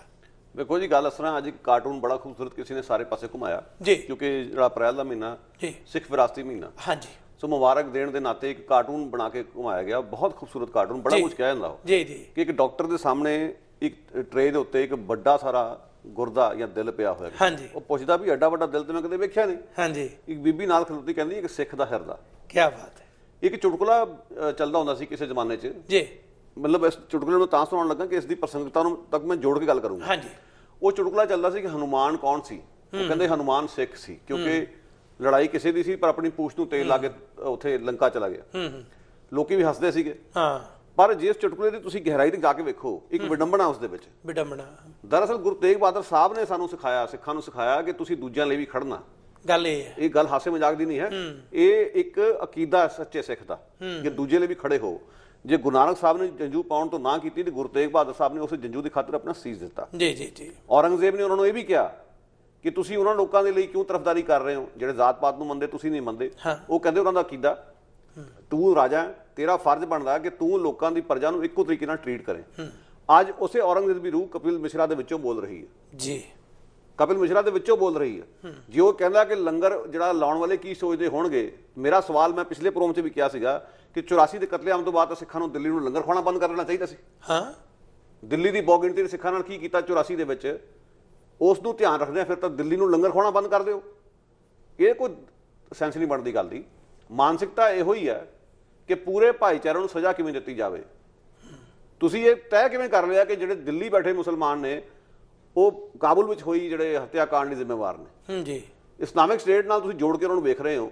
ਇਸ ਤੋਂ ਵੱਡਾ ਹੋਰ ਜ਼ਿਆਦਾ ਨਿਰਾਦਰ ਕੀ ਹੋਊਗਾ ਕਿਸੇ ਕਮਿਊਨਿਟੀ ਦਾ। ਜੀ। ਫਿਰ ਮੈਂ ਜਿਵੇਂ ਪਹਿਲਾਂ ਵੀ ਕਹਿ ਕੇ ਹਟਿਆ ਕਿ ਇਸਲਾਮਿਕ ਸਟੇਟ ਕੱਲਾ ਹਿੰਦੂਆਂ ਸਿੱਖਾਂ ਨੂੰ ਨਿਸ਼ਾਨਾ ਨਹੀਂ ਬਣਾ ਰਿਹਾ, ਨਾ ਕ੍ਰਿਸਚਨਾਂ ਨੂੰ। ਜੀ। ਇਸਲਾਮਿਕ ਸਟੇਟ ਵਾਲੇ ਸੂਫੀ ਵਿਚਾਰਾਂ ਦੇ ਮੁਸਲਮਾਨਾਂ ਨੂੰ ਵੀ ਟਾਰਗੇਟ ਕਰਦੇ ਆ। ਜੀ। ਇਸਲਾਮਿਕ ਸਟੇਟ ਵਾਲੇ ਸ਼ੀਆ ਮੁਸਲਮਾਨਾਂ ਨੂੰ ਵੀ ਟਾਰਗੇਟ ਕਰਦੇ ਆ। ਔਰ ਜਿਹੜੀ ਜੋ ਕੁਝ ਦਿੱਲੀ 'ਚ ਹਿੰਸਾ ਹੋਈ ਹੈ ਮੁਸਲਮਾਨਾਂ ਦੇ ਖਿਲਾਫ, ਹਾਂਜੀ, ਜੇ ਤੁਸੀਂ ਧਿਆਨ ਨਾਲ ਸੋਚੋ, ਉੱਥੇ ਤਾਂ ਸਟੇਟ ਸਿੱਧੇ ਤੌਰ ਤੇ ਸ਼ਾਮਲ ਸੀ। ਅਫਗਾਨਿਸਤਾਨ 'ਚ ਸਟੇਟ ਸ਼ਾਮਲ ਨਹੀਂ ਸੀ। ਸਟੇਟ ਨੂੰ ਤਾਂ ਹੱਥਾਂ ਪੈਰਾਂ 'ਚ ਪਈ ਹੋਈ ਆ। ਸਟੇਟ ਤਾਂ ਕਮਜ਼ੋਰ ਹੋ ਚੁੱਕੀ ਹੈ ਅਫਗਾਨਿਸਤਾਨ ਦੇ ਵਿੱਚ। ਸਹੀ ਹੈ। ਤੁਸੀਂ ਦਿੱਲੀ ਦੀ ਤਖਤ ਦੇ ਨਾਲ ਉਹਦਾ ਕੰਪੈਰੀਜ਼ਨ ਕਿਵੇਂ ਕਰ ਸਕਦੇ ਹੋ? ਇਹਨਾਂ ਦੋਨਾਂ ਘਟਨਾਵਾਂ ਦਾ ਕੋਈ ਤੁਲਨਾ ਵੀ ਨਹੀਂ ਬਣਦੀ। ਈਵਨ ਤਾਲਿਬਾਨ ਜਿਹੜੇ ਸੀ, ਈਵਨ ਜਿਹੜੇ ਉਸ ਦੇ ਵਿਰੋਧਾਭਾਸ ਵੀ ਅਸੀਂ ਦੇਖੀਏ ਇਸ ਦੇ ਵਿੱਚ, ਜਦੋਂ ਇਹ ਕੁਝ ਏਜੰਸੀਆਂ ਜਿਨ੍ਹਾਂ ਦਾ ਆ ਰਿਹਾ ਸੀ ਕਿ ਇਹਨਾਂ ਨੇ ਸ਼ਾਇਦ ਇਕਾਰਾ ਕੀਤਾ ਹੋਵੇ, ਉਹਨਾਂ ਨੇ ਇੱਕਦਮ ਇਸ ਗੱਲ ਨੂੰ ਸਪਸ਼ਟ ਕੀਤਾ ਕਿ ਇਹ ਅਸੀਂ ਕਿਸੇ ਵੀ ਪੱਧਰ ਤੇ ਇਸ ਤਰ੍ਹਾਂ ਨਹੀਂ ਕਰ ਸਕਦੇ ਤੇ ਅਸੀਂ ਇਹ ਜ਼ਿੰਮੇਵਾਰੀ ਨਹੀਂ ਲੈਂਦੇ। ਹਾਲਾਂਕਿ ਤਾਲਿਬਾਨ ਤੇ ਗੱਲ ਚੱਲ ਰਹੀ ਸੀ। ਤੁਸੀਂ ਸਟੇਟ ਦੀ ਵੀ ਗੱਲ ਕੀਤੀ ਹੈ, ਉੱਥੋਂ ਦੇ ਜਿਹੜੇ ਵਿਦਰੋਹੀ ਆ ਉਹਨਾਂ ਦੀ ਵੀ ਗੱਲ ਕੀਤੀ ਹੈ। ਪਰ ਸਵਾਲ ਇੱਥੇ ਆਉਂਦਾ ਹੈ ਕਿ ਜਦੋਂ ਇਹੋ ਜਿਹੀ ਘਟਨਾ ਵਾਪਰਦੀ ਹੈ, ਬਜਾਏ ਇਸ ਦੇ ਕਿ ਜ਼ਖਮਾਂ ਤੇ ਮਲਮ ਲਾਈ ਜਾਏ, ਇਹ ਕਹਿਣਾ ਕਿ ਤੁਸੀਂ ਇਹੋ ਜਿਹੇ ਲੋਕਾਂ ਨੂੰ ਲੰਗਰ ਛਕਾਉਣੇ ਹੋ ਤੇ ਇਹ ਤੁਹਾਡੇ ਗੋਲੀਆਂ ਮਾਰਦੇ ਨੇ, ਇਹ ਤੋਂ ਵੱਡੀ ਨਫ਼ਰਤ ਦਾ ਪਸਾਰ ਕੀ ਹੋ ਸਕਦਾ? ਇਸ ਤੋਂ ਇਲਾਵਾ ਇੱਕ ਕਿਸੇ ਸਿੱਖ ਨੌਜਵਾਨ ਦੀ ਵੀਡੀਓ ਹੈ ਜਿਸ ਵਿੱਚ ਉਹ ਸਿੱਧੇ ਤੌਰ ਤੇ ਇਸਲਾਮਿਕ ਸਟੇਟ ਨੂੰ ਫਿੱਟ ਲਾਉਣ ਦਾ ਪਾਉਂਦਾ, ਜਿਹੜੇ ਕਿ ਫਿੱਟ ਲਾਉਣ ਦਾ ਪਾਣੀ ਬਣਦੀ ਹੈ। ਬੱਚੇ ਮਰੇ ਉਸ ਦਾ ਵੀ ਉਸਨੂੰ ਅਫਸੋਸ ਹੈ, ਪਰ ਉਹ ਕਿਧਰੇ ਵੀ ਸੀਏ ਦੀ ਗੱਲ ਨਹੀਂ ਕਰਦਾ। ਪਰ ਜਨਸੰਘੀਆਂ ਨੇ ਕੀ ਕੀਤਾ, ਉਸ ਵੀਡੀਓ ਨੂੰ ਘੁਮਾ ਕੇ ਉੱਪਰ ਪਾਇਆ ਕਿ ਸੀਏ ਦਾ ਜਿਹੜਾ ਵਿਰੋਧ ਕਰਨ ਵਾਲੇ ਨੇ ਉਹ ISI ਦੇ ਟਾਊਟ ਨੇ, ਉਹ ਦੁਬਈ ਤੋਂ ਆਉਣ ਵਾਲੇ ਪੈਸਿਆਂ ਦੇ ਪਲਦੇ ਨੇ ਵਗੈਰਾ ਵਗੈਰਾ, ਸੀਏ ਨੂੰ ਜਸਟੀਫਾਈ ਕਰਨ ਲਈ। ਮਤਲਬ ਤੁਸੀਂ ਇਹ ਵੇਖੋ ਕਿ ਜਿਹੜੀ ਸਾਡੇ ਇੱਥੋਂ ਕੈਨੇਡਾ ਦੀ ਬਹੁਤ ਵੱਡੀ ਲੇਖਕ ਹੈ ਨੋਮੀ ਕਲੈਨ, ਉਸਨੇ ਕਿਤਾਬ ਲਿਖੀ ਸੀ ਸ਼ੌਕ ਡਾਕਟਰਿਨ, ਪੰਜਾਬੀ ਚ ਉਸਦਾ ਅਨੁਵਾਦ ਵੀ ਹੋਇਆ ਸਦਮਾ ਸਿਧਾਂਤ। ਜਦੋਂ ਵੱਡੇ ਕੋਈ ਤਬਾਹੀਆਂ ਆਉਂਦੀਆਂ ਜਿਵੇਂ ਕਰੋਨਾ ਵਾਇਰਸ ਦਾ ਸੰਕਟ ਹੈ, ਕੁਝ ਵੀ ਹੈ, ਤਾਂ ਕਿਵੇਂ ਉਸਦਾ ਫਾਇਦਾ ਲੈਣ ਦੀ ਕੋਸ਼ਿਸ਼ ਹੁੰਦੀ ਹੈ। ਮੋਦੀ ਸਰਕਾਰ ਨੇ ਸਿੱਧੇ ਤੌਰ ਤੇ ਦੋ ਤਰਾਜ਼ੀਆਂ ਦੇ ਫਾਇਦੇ ਲਏ ਆ, ਕਰੋਨਾ ਵਾਇਰਸ ਤੇ ਅਫਗਾਨਿਸਤਾਨ ਦਾ ਹੱਤਿਆਕਾਂਡ। ਇਹਨਾਂ ਨੂੰ ਉਧਾਰ ਬਣਾ ਕੇ ਸੀਏ ਦੇ ਖਿਲਾਫ ਚੱਲ ਰਹੀ ਹਰ ਬਹਿਸ ਨੂੰ ਉਹਨਾਂ ਨੇ ਬੰਦ ਕਰਨ ਦੀ ਕੋਸ਼ਿਸ਼ ਕੀਤੀ। ਸ਼ਾਹੀਨ ਬਾਗ ਵਿੱਚ ਪੁਲਿਸ ਭੇਜ ਕੇ ਉਹ ਪੋਸਟਰ ਹਟਵਾ ਲਏ ਗਏ ਜਿਹੜੇ ਸੀਏ ਦੇ ਖਿਲਾਫ ਸੀਗੇ, ਗ੍ਰੈਫਿਟੀ ਪੂੰਝ ਦਿੱਤੇ ਗਏ, ਔਰ ਅਫਗਾਨਿਸਤਾਨ ਦੀ ਘਟਨਾ ਨੂੰ ਆਧਾਰ ਬਣਾ ਕੇ ਸੀਏ ਨੂੰ ਜਸਟੀਫਾਈ ਕਰਨ ਦੀਆਂ ਕੋਸ਼ਿਸ਼ਾਂ ਹੋ ਰਹੀਆਂ। ਇਹ ਹੁੰਦੀਆਂ ਗਿਰਜਾਂ, ਸਿਆਸੀ ਗਿਰਜਾਂ, ਇਹ ਉਹ ਨੇ ਮਰੇ ਹੋਏ ਸ਼ਿਕਾਰ ਦੇ ਪਲਣ ਵਾਲੀਆਂ। ਇਹ ਦੁਖਾਂਤ ਹੈ। ਔਰ ਕੈਨੇਡਾ ਦੀ ਜਿਹੜੀ ਇਹ ਨੋਮੀ ਕਲੈਨ ਬਕਾਇਦਾ ਉਸਨੇ ਪਿੱਛੇ ਕਰੋਨਾ ਵਾਇਰਸ ਦੇ ਸੰਬੰਧ ਵਿੱਚ ਵੀ ਆਪਣਾ ਵੀਡੀਓ ਤਿਆਰ ਕੀਤਾ। ਉਸਦੇ ਸਿਧਾਂਤ ਦੀ ਉਸਨੇ ਦੁਬਾਰਾ ਦੁਹਰਾਓ ਕੀਤਾ ਲੋਕਾਂ ਨੂੰ ਜਾਗਰਤ ਕਰਨ ਵਾਸਤੇ, ਉਹਨਾਂ ਨੂੰ ਜਾਗਰੂਕ ਕਰਨ ਲਈ। ਸੋ ਮੇਰਾ ਕਹਿਣ ਦਾ ਮਤਲਬ ਕਿ ਇਹਨਾਂ ਗੱਲਾਂ ਵੱਲ ਲੋਕੀ ਧਿਆਨ ਦੇਣ। ਬਰੀਕੀ ਹੈ ਜਿਸ ਹਿਸਾਬ ਨਾਲ ਤੁਸੀਂ ਦੱਸਿਆ। ਦੇਖੋ, ਸਾਡੇ ਕੋਲ ਬਹੁਤ ਸਾਰੇ ਇੰਟੈਲੈਕਚੁਅਲ ਵਿਦਵਾਨ ਜਾਂ ਸਮੇਂ ਦੇ ਮੁਤਾਬਕ ਬੋਲਣ ਵਾਲੇ ਲੋਕ ਹੁੰਦੇ ਨੇ ਜਿਹੜੇ ਗੱਲ ਕਰਦੇ ਨੇ। ਹੁਣ ਜਦੋਂ ਇੱਕ ਪਾਸੇ ਅਫਗਾਨਿਸਤਾਨ ਦੀ ਤਰਾਸਦੀ ਹੋਈ ਹੈ ਤੇ ਕੁੱਲ ਮਿਲਾ ਕੇ ਜਿੱਥੇ ਵੀ ਮਨੁੱਖੀ ਹੱਕਾਂ ਦੀ ਤਰਾਸਦੀ ਹੁੰਦੀ ਹੈ, ਅਸੀਂ ਇੱਕ ਪਾਸੜ ਪੋਲੀਟੀਕਲ ਲੋਕ ਜਿਹੜੇ ਕਦੇ ਕਦਾਈ ਬਿਆਨ ਦਿੰਦੇ ਨੇ, ਕਦੇ ਨਹੀਂ ਦਿੰਦੇ, ਉਹਨਾਂ ਦੀ ਗੱਲ ਕੀਤੀ ਹੈ। ਅਸੀਂ ਦੇਸ਼ ਜਿਹੜੇ ਕਿ ਇੱਕ ਥਾਂ ਤੇ ਕਿਸੇ ਲਈ ਤਾਂ ਪੂਰੇ ਦਰਵਾਜ਼ੇ ਖੋਲ੍ਹ ਦਿੰਦੇ ਨੇ, ਕਿਸੇ ਲਈ ਉਹ ਦਰਵਾਜ਼ੇ ਨਹੀਂ ਖੋਲ੍ਹਦੇ, ਉਹਨਾਂ ਦੀ ਗੱਲ ਕੀਤੀ ਹੈ। ਅਸੀਂ ਇੱਕ ਧਿਰ ਨੂੰ ਛੱਡ ਦਿੱਤਾ। ਉਹ ਧਿਰ ਹੈ ਸਾਡੀ ਜਿਹਨਾਂ ਨੂੰ ਅਸੀਂ ਕਹਿੰਦੇ ਲੇਖਕ, ਸਾਹਿਤਕਾਰ, ਬੁੱਧੀਜੀਵੀ ਤੇ ਚਿੰਤਕ। ਉਹ ਧਿਰ ਤੋਂ ਆਸ ਰੱਖੀ ਜਾਂਦੀ ਹੈ, ਜਿਵੇਂ ਤੁਸੀਂ ਐਗਜ਼ਾਮਪਲ ਦਿੱਤੀ ਹੁਣੇ, ਬੇਸ਼ੱਕ ਉਹ ਗੈਰ ਭਾਰਤੀ ਲੇਖਕ ਆ ਪਰ ਕੈਨੇਡਾ ਦੀ ਇੱਕ ਮੰਨੀ ਪ੍ਰਮੰਨੀ ਹੈ ਮਨੁੱਖੀ ਅਧਿਕਾਰਾਂ ਦੀ ਲੇਖਕ।